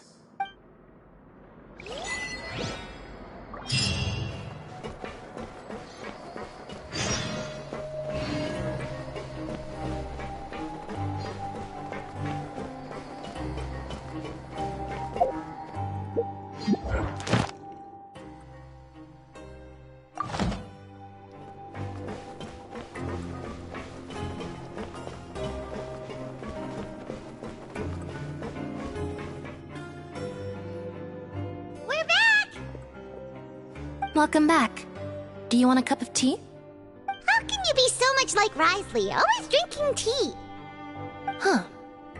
Actually, now that you mention it, I just remembered something now. While I was sedated, I could still barely hear 2 people talking next to me. They were discussing everything, from the leaves to the water and even the teacups themselves. Must have been Risley and Sejuin. Yeah, I heard 1 male voice and 1 female, so it should have been the 2 of them. They really were just talking about brewing tea. I really can't make sense of this place. So, Traveler, Paimon, were you able to learn anything from Risley? Yeah, he explained everything. Very well. Then, would you mind checking your answers against my speculations? Yeah, I took the time to rest, so I'm feeling a lot more relaxed now. Nobody else is around, and Miss Sejuin is also busy with something or other, so let's just talk here. All right, then I'll posit my theories. I asked myself 3 questions. Firstly, why was Fremine affected by the primordial seawater? It was because he dove into the sea.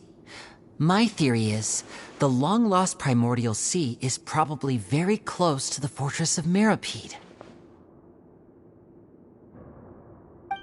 Ooh, he's good. He got that right on the first try. That's our Lenny. Secondly, Risley's attitude changed dramatically during the course of our stay here. He ignored us completely at first, then suddenly roadblocked us. Why? I spent quite a long time thinking about this. If he has been monitoring the Fatui since the very beginning, he probably ignored us at first because he was hoping we could find Master Childe for him. What's more, the Fortress of Meropide is not part of Fontaine's court system, nor does it report to Iudex Nervulet. Risley is basically the king of a no-man's land. As long as the fortress doesn't do anything about Master Childe's disappearance, Father can use it to pressure the Fontaine authorities. And while the two factions are pitted against each other, Risley will be free to move between the parties of interest. If I had to guess, he probably has something that he's working on himself. It's likely related to the secret of the infirmary, but I just can't think of what it could be. You're super smart! Thanks so much. Then finally, there's the last question. If Risley does have a plan, what could it be? All I know for now is that his plan probably has something to do with the changing nature of the seawater.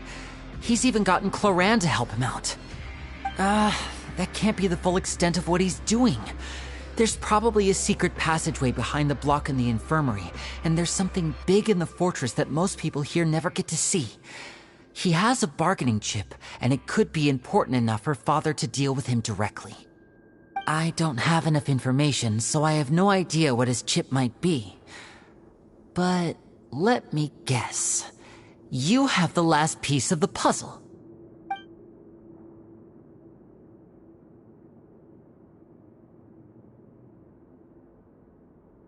I can't believe it. The sea will engulf everyone. Just like the prophecy said. Could Risley have wanted to meet Father to figure out a way to deal with this crisis? If you remember, I once mentioned that Father sees the House of the Hearth as her base of operations, and she truly wants to resolve the crisis. But how could Risley have known that?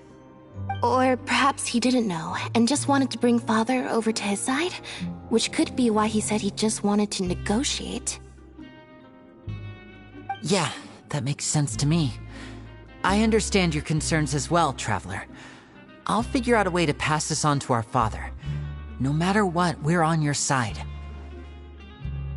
The two of you have already aided us far too much. We probably wouldn't be standing here right now if not for you. If you ever need anything else going forward, please come to the House of the Hearth at any time. Though you may not share the sentiment, after all that we've gone through together, the three of us basically see you as family now. You have my gratitude. Thank you for protecting Lenny when it really mattered. And thank you for sharing the secrets of the fortress with us. We didn't think you were going to do it. Why are you being so formal all of a sudden? Given your strength, you might not need our help at all. But if you are ever in danger, we will try our best to protect you. Aww, the sound of that makes Paimon feel all warm and safe inside.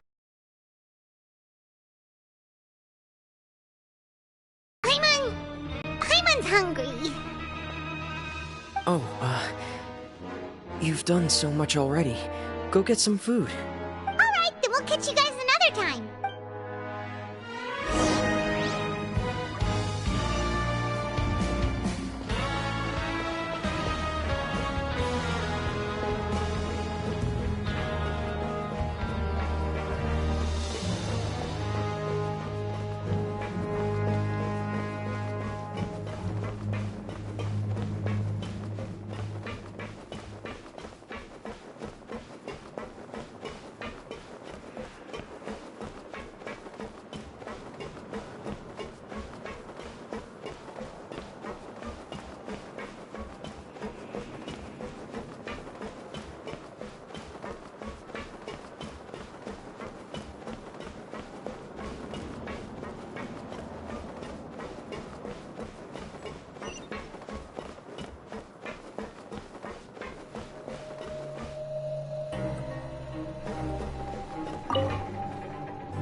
time for dinner.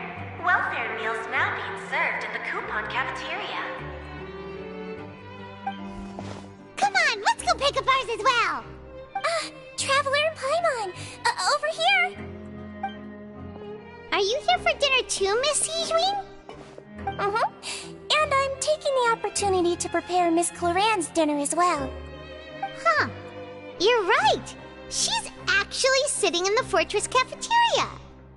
What would you like to eat? Yep, you can. I've already talked to our chef, Mr. Wolsey. It's all on me today, so you can get whatever you'd like. Me too! Don't forget Paimon! No problem. Just leave it to me.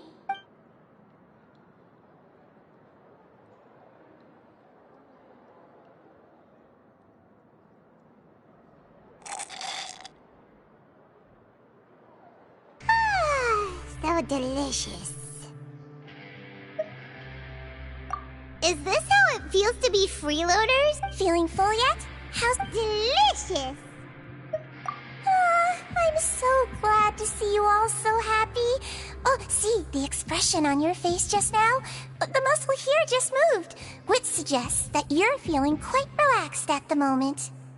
Sijween, do you do this to help your patients or to better understand human beings? A bit of both, I suppose. I'm a Melazine, which means I'm very different from human beings. I must know what you're thinking if I want to take good care of you. You're really good at taking care of people. Even though you're so short, you still talk and act like an older sister. Really? You're reminded of an older sister? That's great to hear. Oh, and what did you mean back in Risley's office? When you said that you were protecting Linny and his siblings as well.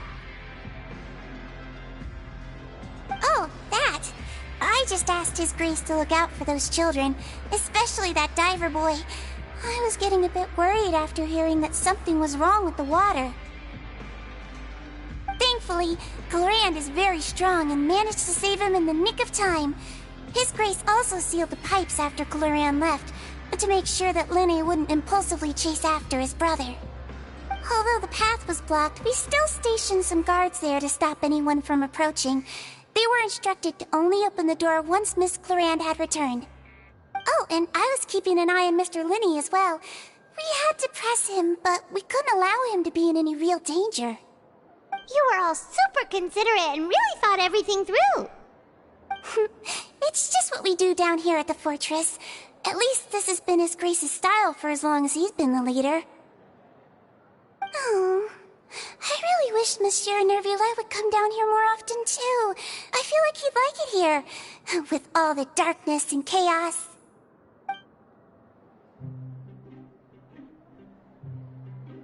Get a good night's rest, you two. You both worked very hard.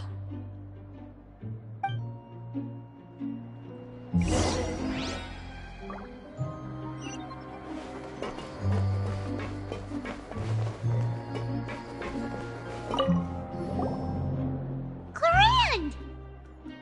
Ah, it's you two. How's dinner? It's all right. Miss Sijwin really put in a lot of effort. So we heard that Risley invited you to come down to help, and you saved Fremine too! You sure work super fast! Oh, it was child's play. Still, Paimon didn't know even champion duelists could take on side jobs. Oh, and why aren't you eating with Sijwin and the Duke? Won't you get bored eating by yourself? Miss Sijwin was with you, and the Duke has business of his own. Actually, didn't Navia say that you went out for dinner with her as well? Yeah. First time in a long time. First time in a long time? So you mean you've gone out to dinner with her in the past? In the past, yes. You seem to be enjoying yourselves here. Things will be getting messy at the fortress soon. Don't run around unnecessarily.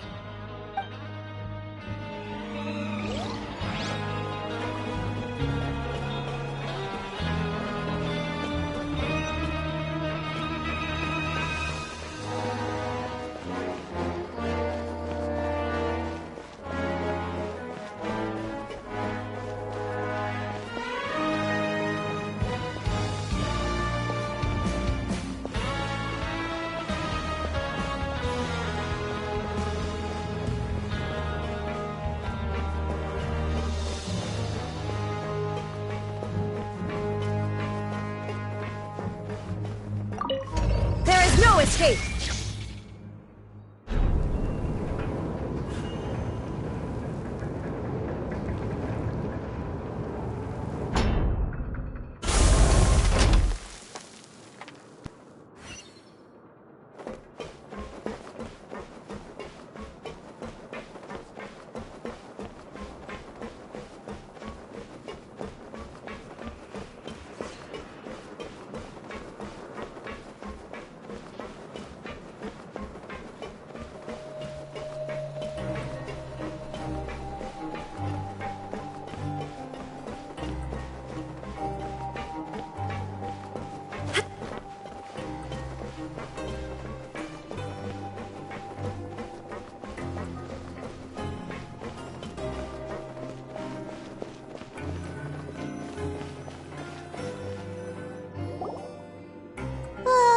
So much has happened. Paimon just feels absolutely exhausted now that she's finally relaxed. Paimon's super sleepy.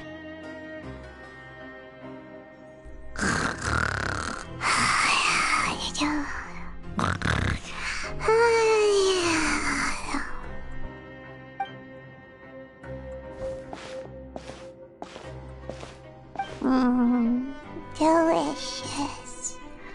Paimon wants seconds for free.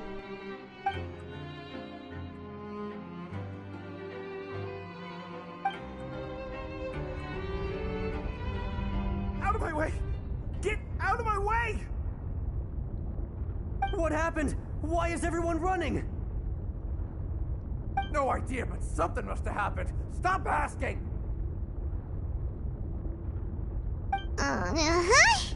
Who's yelling? Paimon still wants to sleep.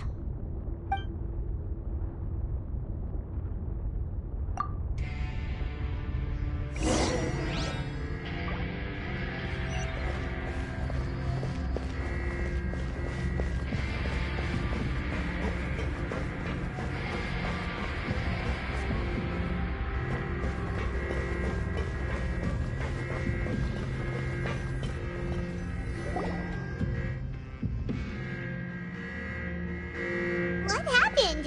Why is everyone running around? Hey, what are you doing? No time to explain, mate. Goodbye. Hey, wait! What's wrong with these people? They won't even talk to us. They're here! There you are! Oh, thank goodness! Quisto and Lavaroon, do you know what happened here? We came here especially to inform you. Something seems to have gone terribly wrong just now. His Grace is telling everyone to evacuate and get out of here. Lavaroon was saying you two are new here and you don't have many friends, so you might slip through the cracks. Haven't you heard all the stories like that? An evacuation is successfully completed, yet you only find out once you do a head count that 1 or 2 people are missing. Wait, weren't you the one who brought that up? Why is it suddenly my idea? Hey, shut up! Okay, whatever. The point is, you should come with us. Yeah, he said to get as far away as possible, upwards and outwards. Oh no, it can't be that thing! Whoa, wait, what? What? Hey, where are you going? We have to go find the Duke! You two just go and get out! Go on without us! Hey! Be careful! Attention! Please evacuate upwards and outwards, upwards and outwards. If you're already at the topmost layer, then try to move as far outwards as possible.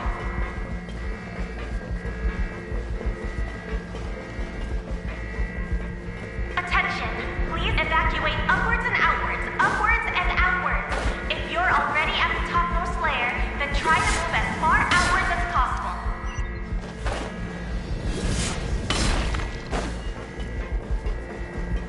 Attention! Please evacuate upwards and outwards, upwards and outwards. If you're already at the topmost layer, then try to move as far outwards as possible.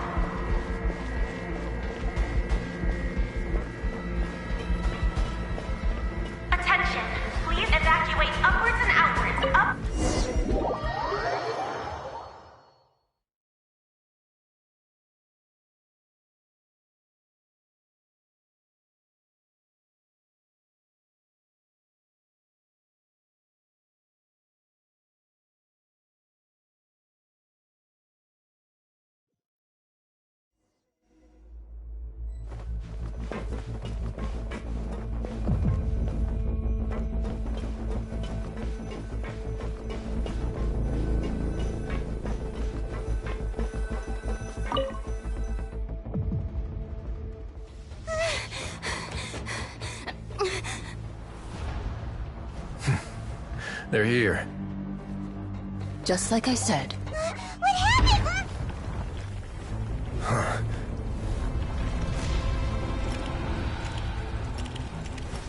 You're just in time. But be ready to run.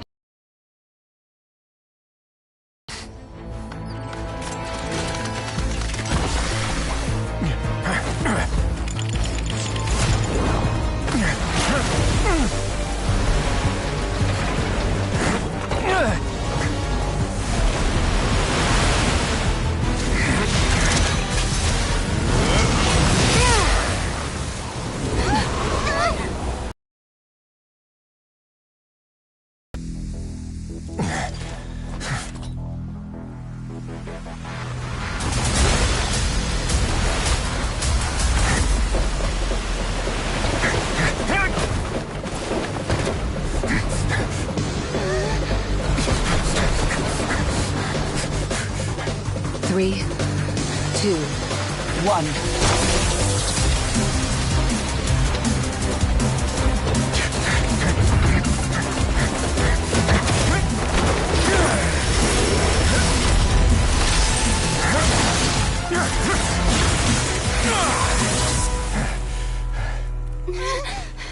This won't hold it for long. Find Neuvillette. Tell him the defenses are about to collapse. Then what will happen to you? Until he arrives, we're the last line of defense.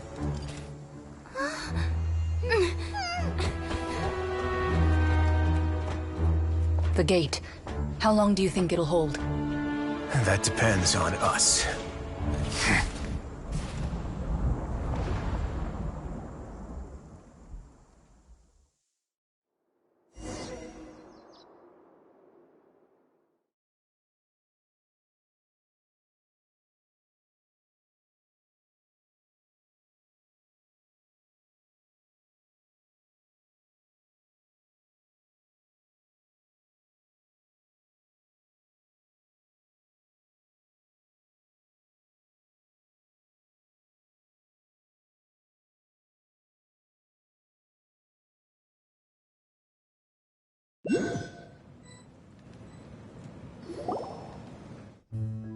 Neuvillette?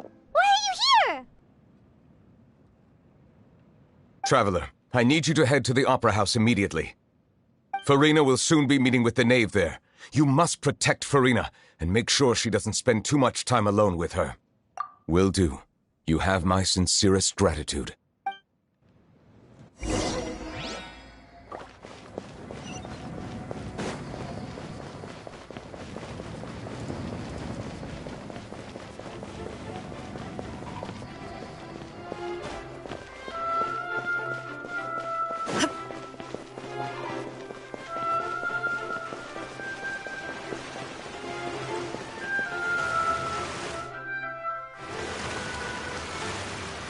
Look! There are a ton of Fatili and Palais Mermonia people over there! The knave is probably here already. We need to hurry! Are you two the traveler in Paimon? Monsieur Neuvillette has left instructions. Please follow me. Though I'm sure he's already explained, this should be a...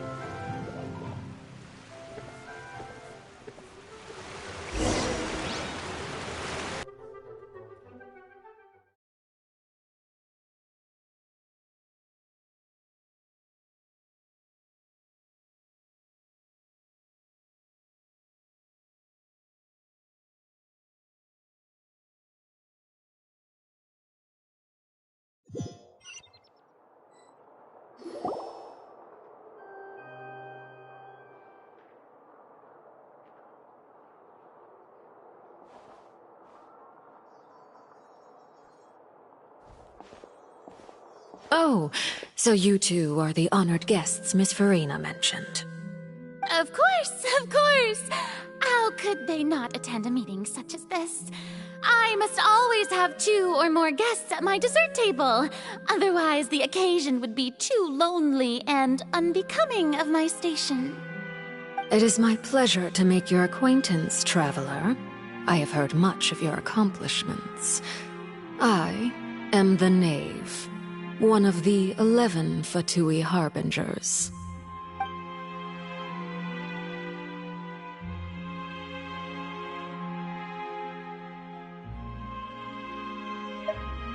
I've already prepared seats for you. Come, sit beside me. Perhaps you two are unaware of how Miss Farina and I do things. You see, we actually recently agreed to get together for tea when we had the time. See this? This is a limited type of confectionery that Miss Farina simply adores. There are only 16 slices sold every day. Here, why don't you and Paimon have a taste?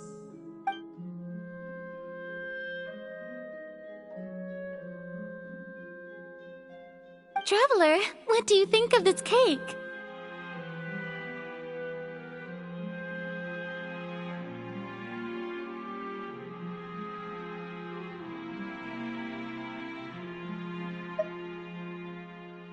That's good to hear. So what Childe said was on the mark after all. You do share a taste in desserts with Farina and I.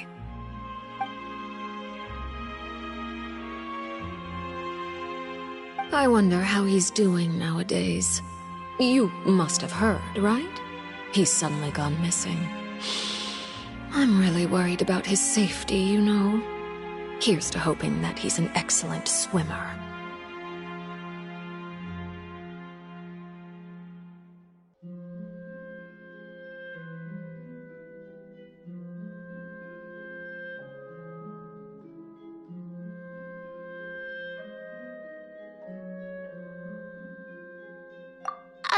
Since we're talking about him, I feel like I should add something. His martial prowess really looked certainly pretty impressive, yeah.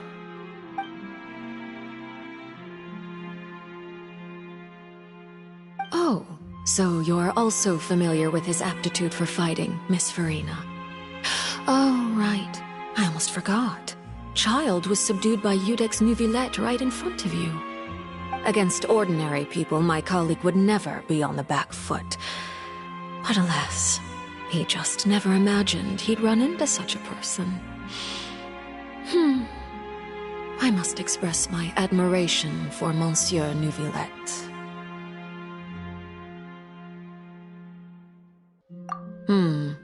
Coming from you, that's not surprising at all. But I thought you would be happier to hear the news. Of course, but it's still a bit of a shame. You see, I would have been far happier had I received this news somewhat earlier. As you well know, a long time has passed since Childe disappeared.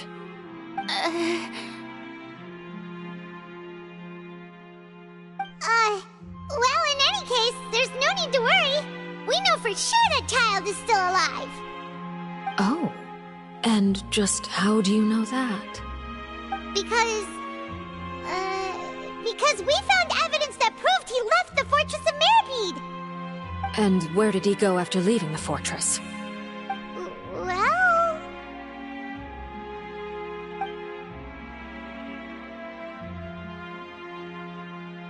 The Fortress of Meropide lies deep beneath the waves.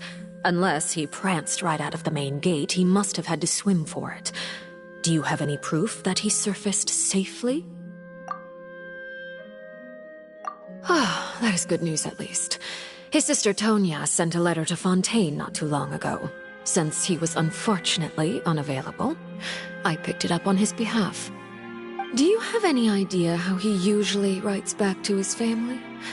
Dear Tonya, your letter made me feel like we were still enjoying our time in Snezhnaya together.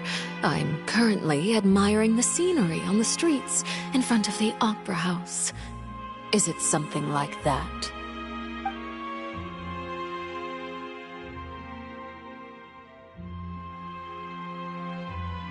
All letters tend to follow the same few formats anyway, right? As long as the contents are accurate, it doesn't matter so much how it's written or how it's worded.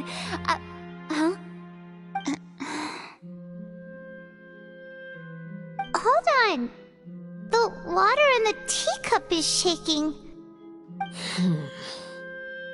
I suppose this is also a sign of things to come, Miss Farina. I don't quite understand what you're trying to say. Have we entered into the next stage of the prophecy?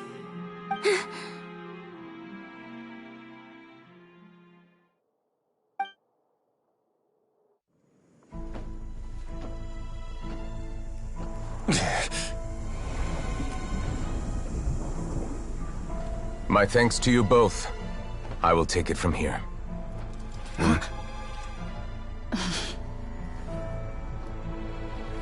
Sure you don't need a hand? Quite sure. Wow. So, what's your secret, huh? Let me guess. Nah, who knows? Maybe it's just your sense of responsibility. Sounds about right.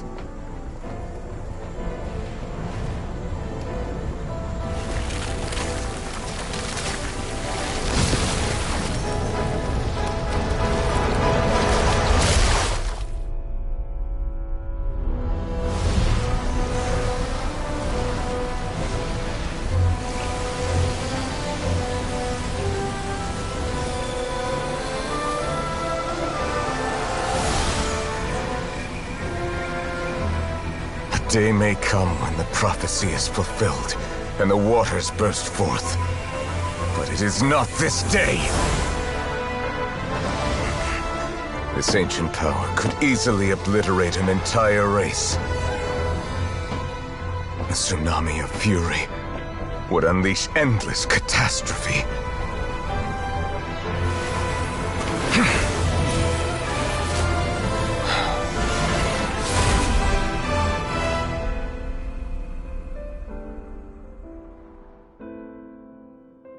This sentence is too severe.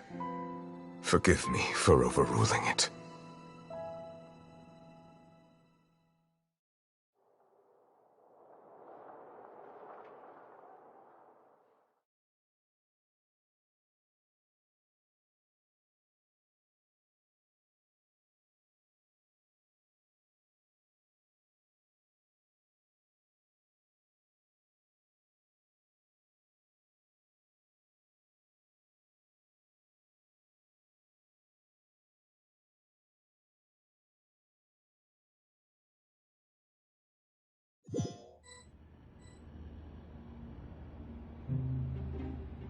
All right. Seems like the problem inside has been suppressed. Let me guess. We're safe for now. Indeed. But only for now. I win this bet. You owe me a present. Very well. It was indeed just as you said. You made a bet? We made a bet on the size of your entourage. Cloran thought you wouldn't come down by yourself. I figured you would have at least brought a few people along for appearance's sake. It appears I underestimated just how confidential the mission was. Shouldn't you have gotten used to confidential missions by now? That's just how the courts operate. So what gift must the loser give? Tea? He already has tons of tea in his office.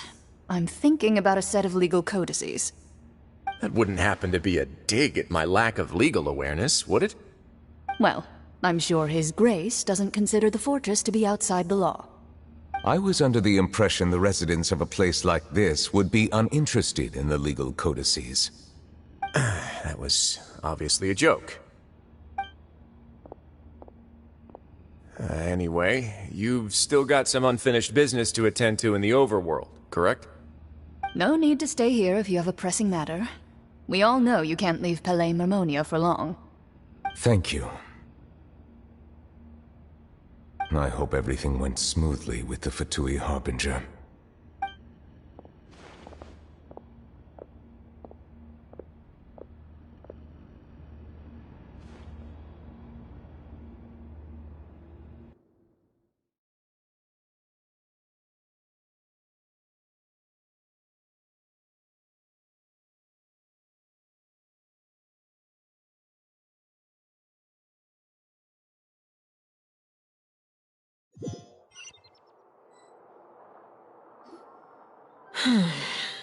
I must say, we've spent long enough playing house. Miss Farina, as the Hydro Archon, I am sure you understand the exact meaning of the phenomenon we just witnessed. Or should I say, that's what I originally thought. But looking at your expression, was I wrong? And you haven't a clue? What are you trying to say? At this point, I don't think there's any more need to speak as diplomatic representatives. Allow me to speak to you now as just a Fontanian. You know the prophecy by heart, and also that every part of it is being proven true. Yet, here you are, relaxing, drinking tea, and eating desserts as if it's all nothing more than a few stray bugs in your garden. Do you really think that's acceptable? The prophecy's hanging above our necks like a guillotine.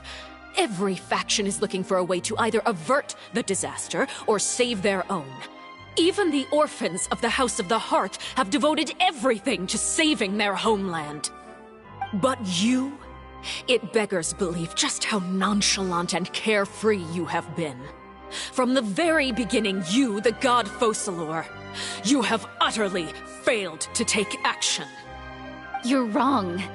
I've never ignored the prophecy, nor have I just been passing the time in self-indulgence. Retract your accusation and stop doubting the wisdom of the gods with such absurd conjectures! I am not alone in my doubts, you know. All the children of Fontaine may be harboring the exact same thoughts right now. Oh, great Hydro Archon. How are you going to save them? Save us? How are the people you've sworn to protect supposed to survive in a land that will soon disappear beneath the waves? I have my ways, and I've been working on them for all this time. Even if you look down upon me, you have no right to judge me. Fontaine will be saved. Even if I still cannot see the true future right now, as long as I continue on as I am, I will be able to hold my head up high!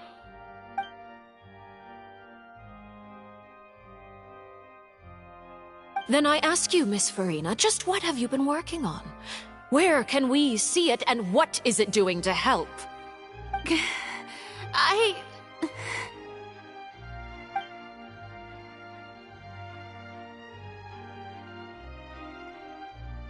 My machinations are just like the prophecy itself. They will only reveal themselves at the fated time. It is just that beings like yourselves are unable to perceive them as of yet. I see. As a god, the proof of your labor always lies beyond prying mortal eyes. Allow me to be so bold as to ask another way. Would it be possible for you to tell us the parts of your plan that are not confidential? Such as your emergency response plan for the impending disaster? An emergency response plan? Oh, that look in your eyes. Have you not even prepared one of those? The emergency response plan is also strictly confidential. Then allow me to jog your memory. Miss Farina, what is the purpose of your Oratrice Mécanique d'Analyse Cardinal? And what do you plan to do with the massive amounts of indemnitium that has accumulated over the years? The Oratrice? It's just like it appears to be. So you also have no idea. If I'm not mistaken, someone's using it to prepare for something. But unfortunately, it would seem that someone is not you, Miss Farina. I first caught wind of this when Linny tried to investigate the Oratrice in the Opera House. You see, even just getting close to the core contaminated him with an extremely large amount of indemnitium. But even if that had nothing to do with you, then what could you possibly be working on, oh great Hydro Archon? Oh, right. I almost forgot. Udex Neuvillette is not at the tea party with us today. Miss Farina, I suppose you must have ordered him away to take care of some troublesome business. Yes, that's exactly right. Please keep it a secret for me. Of course I will. Although, I must say, Miss Farina, you seem quite insecure without the Udex by your side. Oh, very well. Let's stop that conversation here. There are still a few slices of cake left, so please, help yourselves, everyone.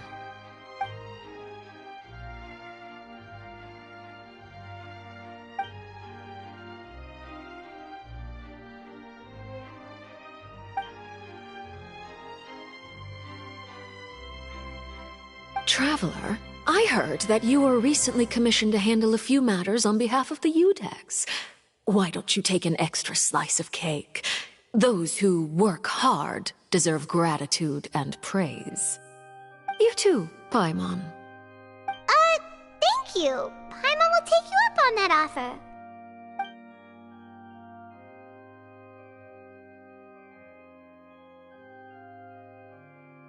Oh, Paimon's super full. That cake was great. If it's on my tea table, it must be of the highest quality.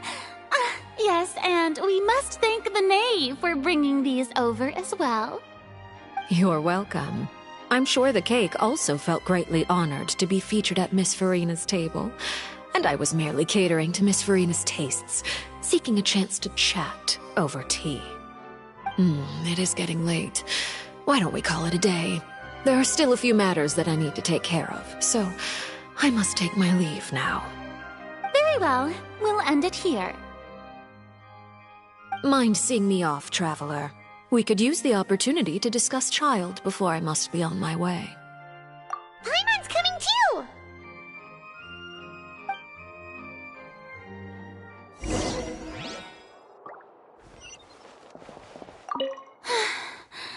The tea party turned out to be even more difficult than I'd imagined. Why?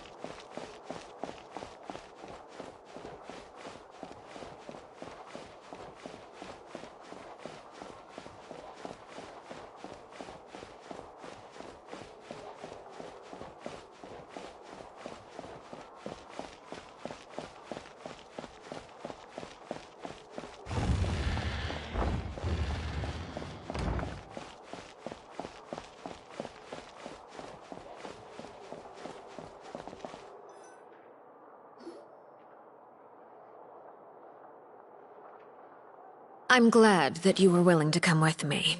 Of course, Childe was just an excuse. I have no interest in your dealings with him. That's what Paimon thought. You lent your aid to the children of the House of the Hearth. As their father, I would like to express my gratitude. Do I look like an irresponsible father to you? That was all. Formal topics should be discussed in formal settings, and informal topics in informal settings. I know you just returned from the Fortress of Meropide. Relax. I have no intention of trying to get anything out of you. Linny, Lynette, and Fremine are still there, and I trust their judgment and abilities. They've all been working very hard and have always done all they can to fight back against anyone who tried to stop them, especially Linny. You mean Wriothesley. He's a tricky one to deal with. It's unfortunate that Linny's so eager to prove himself that he can't learn to rely on others, including me. By the way, and you can just consider this a bit of idle gossip, but what's your impression of Farina?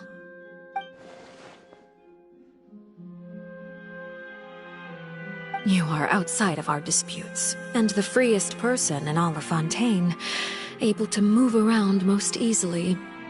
Allow me to share my perspective with you. And that's everything that happened during the trial.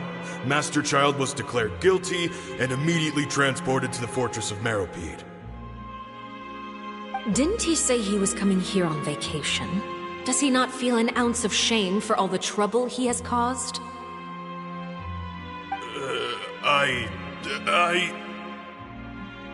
Forget it. He did give us an opportunity. I will be meeting someone shortly. Do you require help with any preparations? No need. I will take care of it myself. I need to meet with Farina, the Hydro Archon. She is at the heart of Fontaine. But what's fascinating about her is that she often seems more like a celebrity than a working Archon. Oh, come over here, you little critter, you!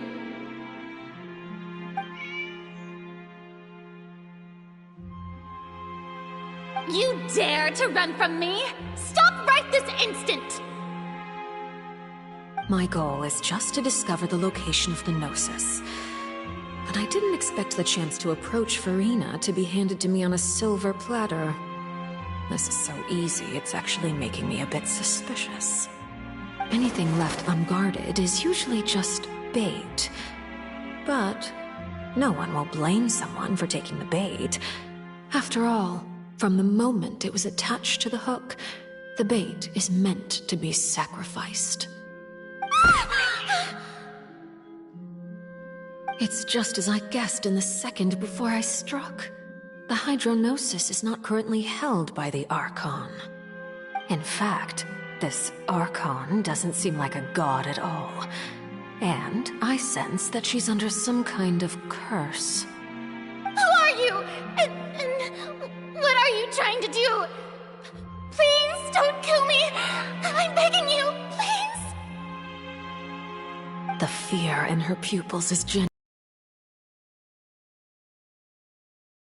Either way, targeting her has lost all meaning. I left the scene with ease. Nobody came looking for me, and nobody could serve as a witness to my near assassination of Focalor. I suspect even Farina dares not mention this incident to anyone. Not long after, my informants confirmed what I had guessed.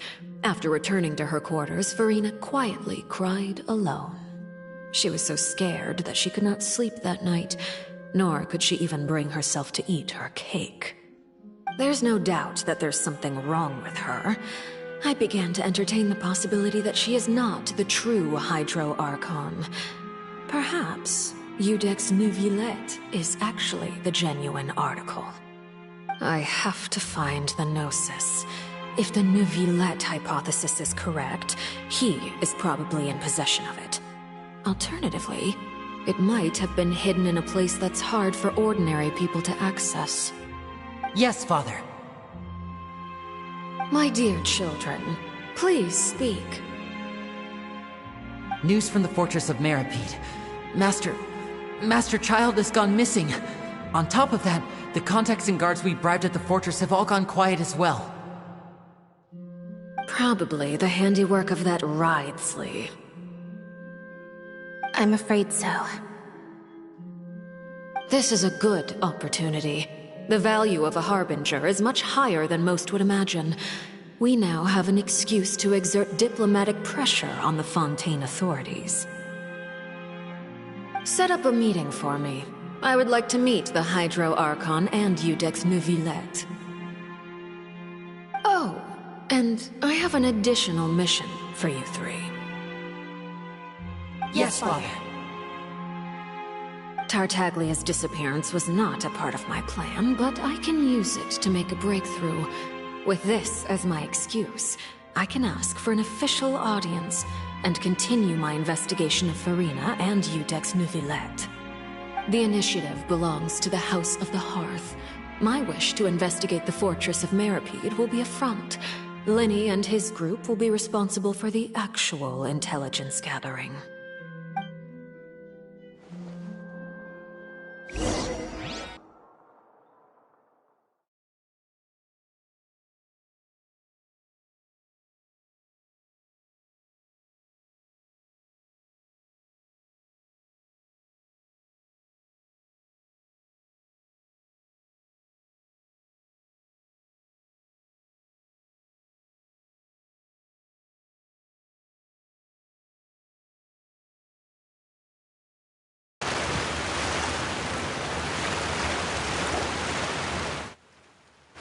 You should know the rest.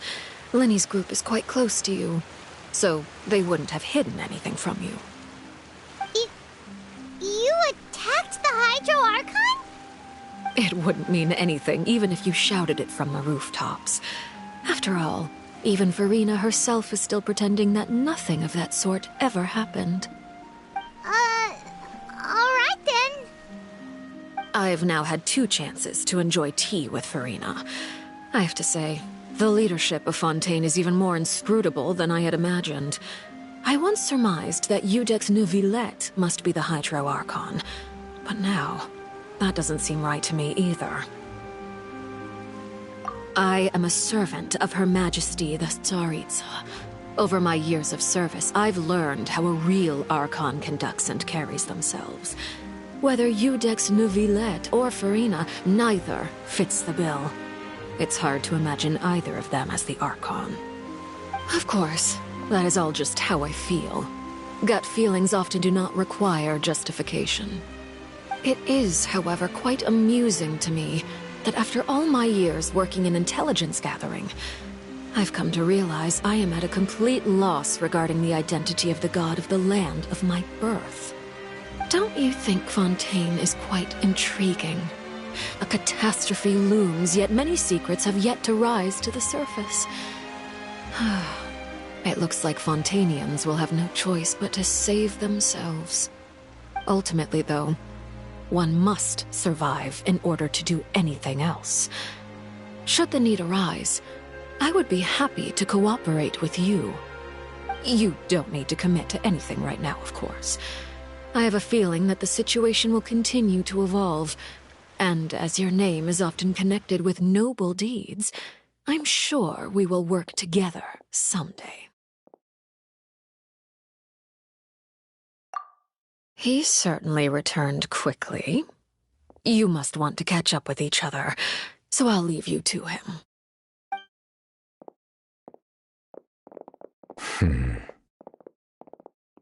Neuvillette, is it over? For now, yes. But this issue will prove quite thorny in the long term. I'm concerned that sooner or later the prophesized events will occur. Thank you for protecting Farina. To put it simply, I used my power to force back the primordial sea and reseal the sluice gate.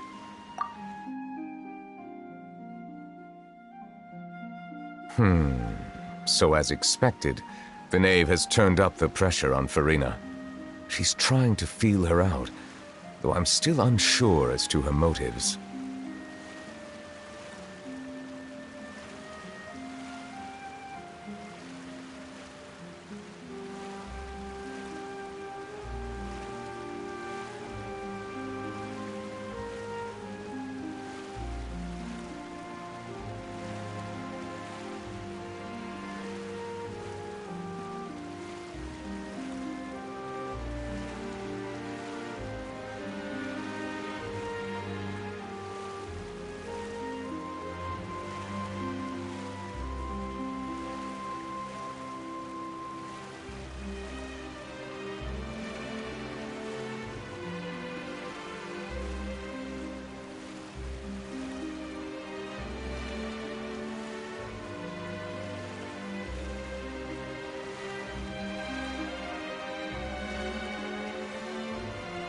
Permission granted.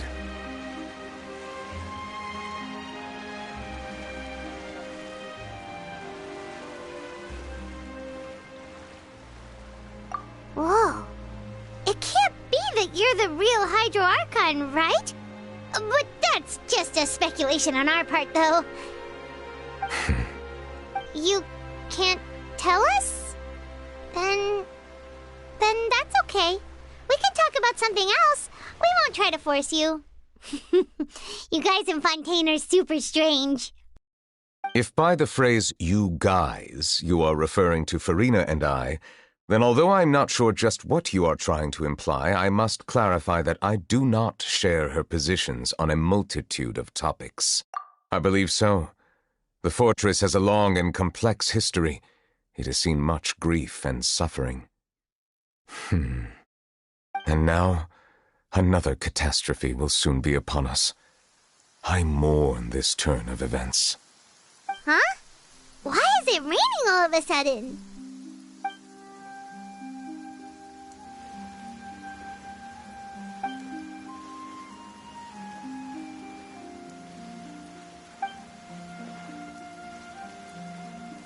You may be closer to the truth than you think. Oh? And what are you thinking? The dragon of... what? Huh? Please do not be so surprised. Farina?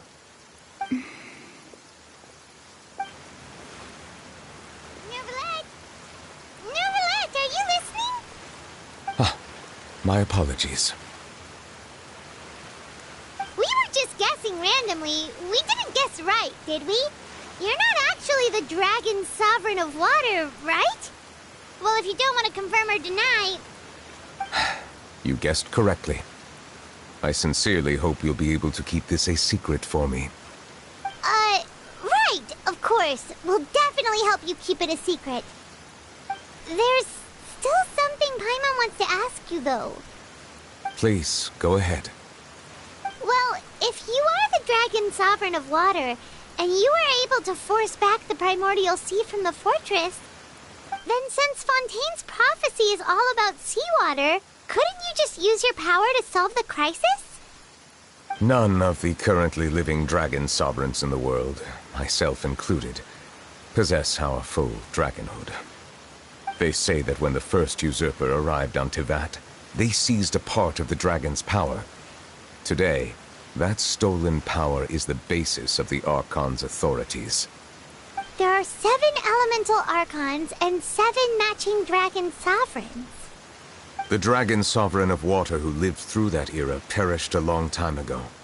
As their successor, I know far less of that part of our ancient history. In any case, I believe I will not be able to do much unless the Archon disappears and returns their elemental authority to me. Given the status quo, however, I would recommend finding another way to deal with the prophecy. Oh, so even you can't solve it. I still have some urgent matters to attend to at my office. If you have any more questions regarding ancient history, you are welcome to discuss them with me at a later time. Please go right ahead. There's a place that Paimon wants to go too. Traveler, why don't we pay another visit to the Fortress of Meropide? Paimon is a little worried. We'll see you another time. Take care.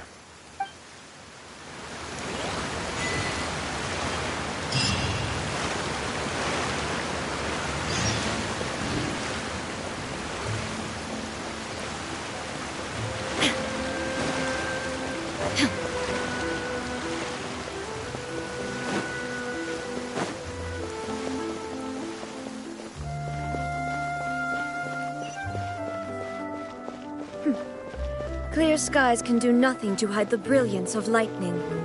Divine bolts can strike even in the absence of rain. Do you see that tree? Wait, you understand? So, demonstration is not required. Good.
You guys are back? You guys didn't get caught and thrown back down here, right? Huh? No, not at all. And here I thought you'd... We're sorry, but we just had some business to take care of. All right. There's no need to get caught up in the details. We're just relieved to see you. Hey, it wasn't just me. Weren't you? Something. I was also transferred. Whenever he'd say that. Hey, there's nothing. These two, they sure are a lot warmer. Oh, well, if you say so. I'll be watching you.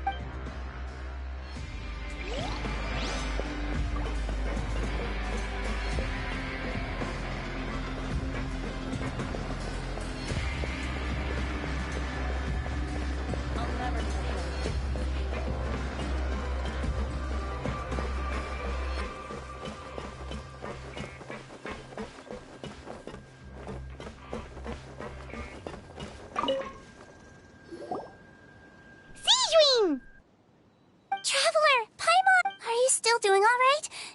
We're fine, but what about you guys? It was such a huge mess. A few people sustained superficial injuries, but that's about the extent of the damage. Monsieur Nervulette paid us a visit.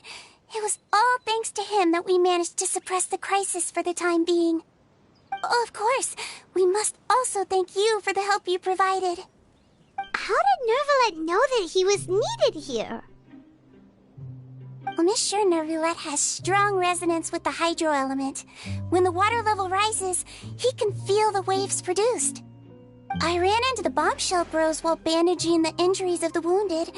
They were mumbling the whole time about how you just ran down without a word.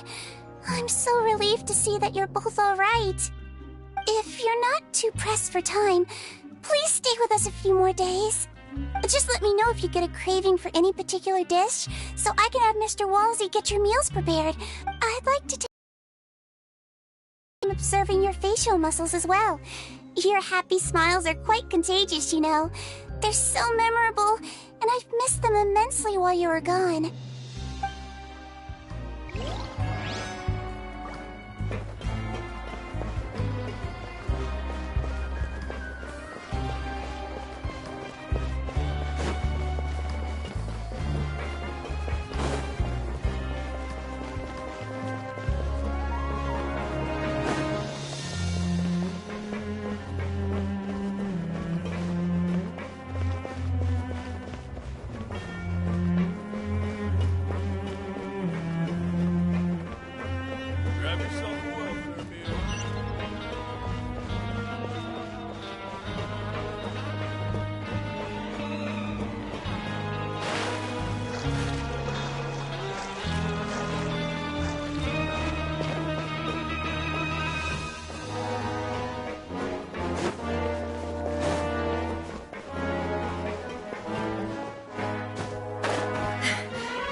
Jurier? Yeah. That's no excuse for... Junior! Lurvine! We're back! Hello there. It's been quite the mess. And you? Yep.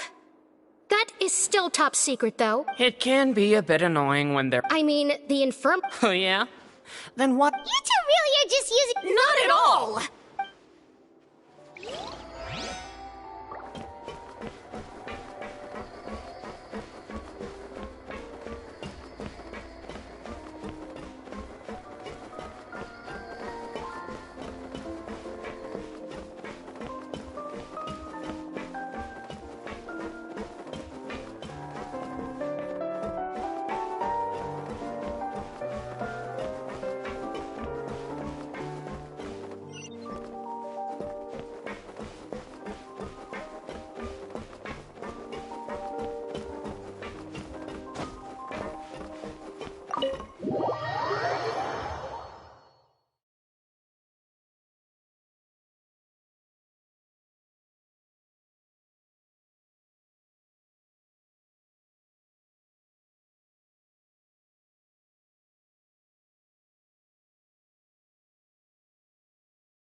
All the world holds dear is but a backdrop of constant motion.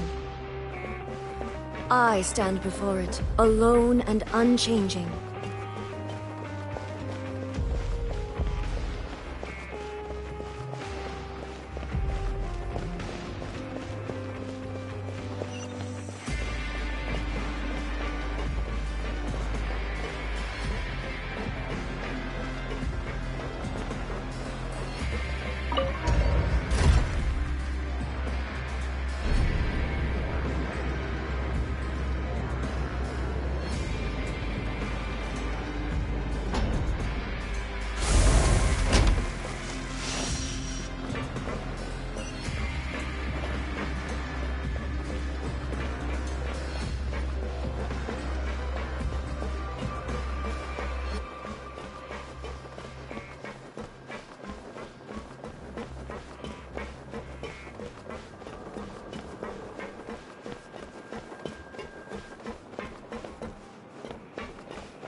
The world remains constant over the centuries, but human life is like the dew at dawn, or a bubble rising through water.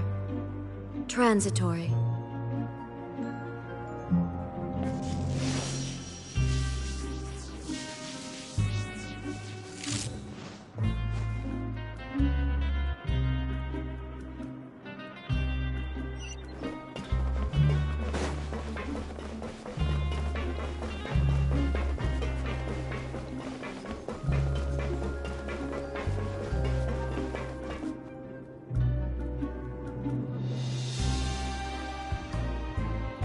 Now guess, what suit will this next card be? A bare-teeth cat? Well, well, look who it is. Traveler, Paimon.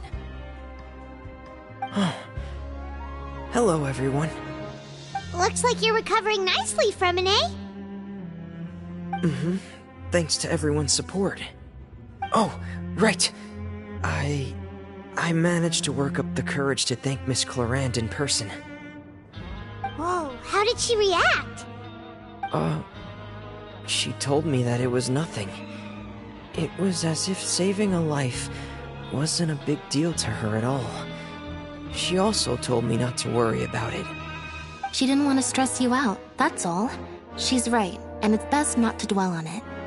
Yeah. Okay, but check this out. We went back to the opera house and we met the knave. You met Father? Did she say anything to you? She said a few things that were, a bit hard to understand. And also that she's looking forward to working with us in the future. Her attitude towards you is even better than what we'd imagined. That's fantastic. You should believe her. She has her own way of doing things, and she'll do everything in her power to help those she considers close, which now might also include you. Mm-hmm. Father is very capable, and also trustworthy. Oh, Paimon just remembered that she thought Lenny was a bit too proud as well. She said that you should learn how to rely on others sometimes. Got it. Huh. That does sound like something that Father would say. Hey! Are you going to stay here for the next few days? Looks like it, yeah. Excellent. I will host a tea party. For real? Then Paimon wants another serving of cake. Another implies that you were already served some delicious cake while you were up there. How lovely. Well, next time, you're going to have tea and snacks with us.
Do my eyes deceive me, or did I just see two inmates come back after making it to the surface? Some strange winds blowing of late. We wanted to see how the fortress is doing. Is everything still alright? We're fine, for the most part. Neuvillette came down and took care of the worst of it.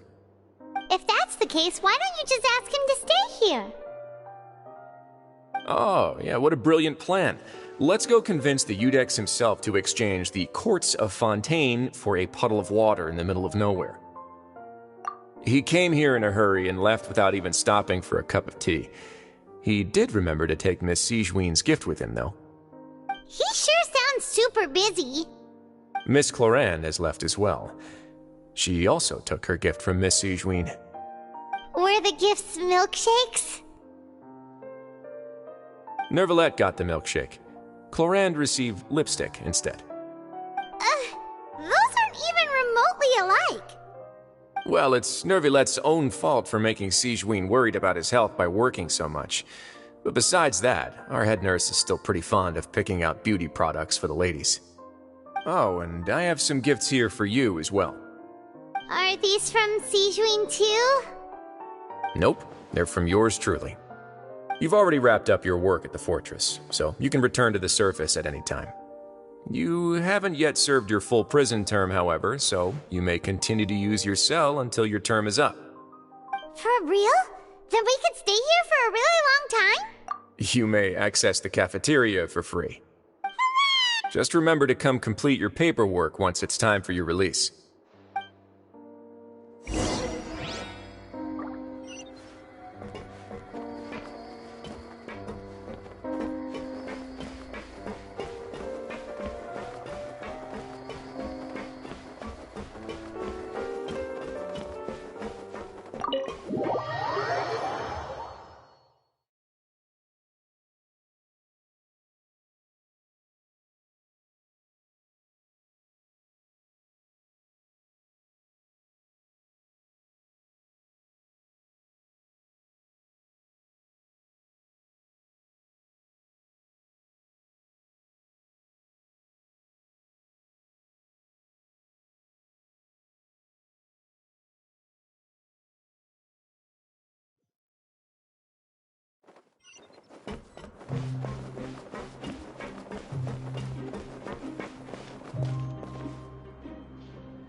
Inactivity serves no purpose whatsoever.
We're back in our cell again.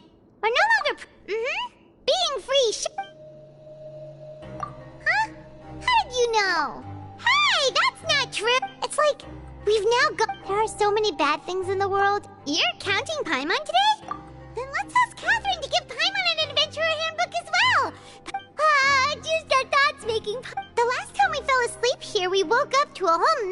inside our cell. The primordial seawater nearly rose up. That was so scary. We should be safe now. All right then. Good night to you, Traveler.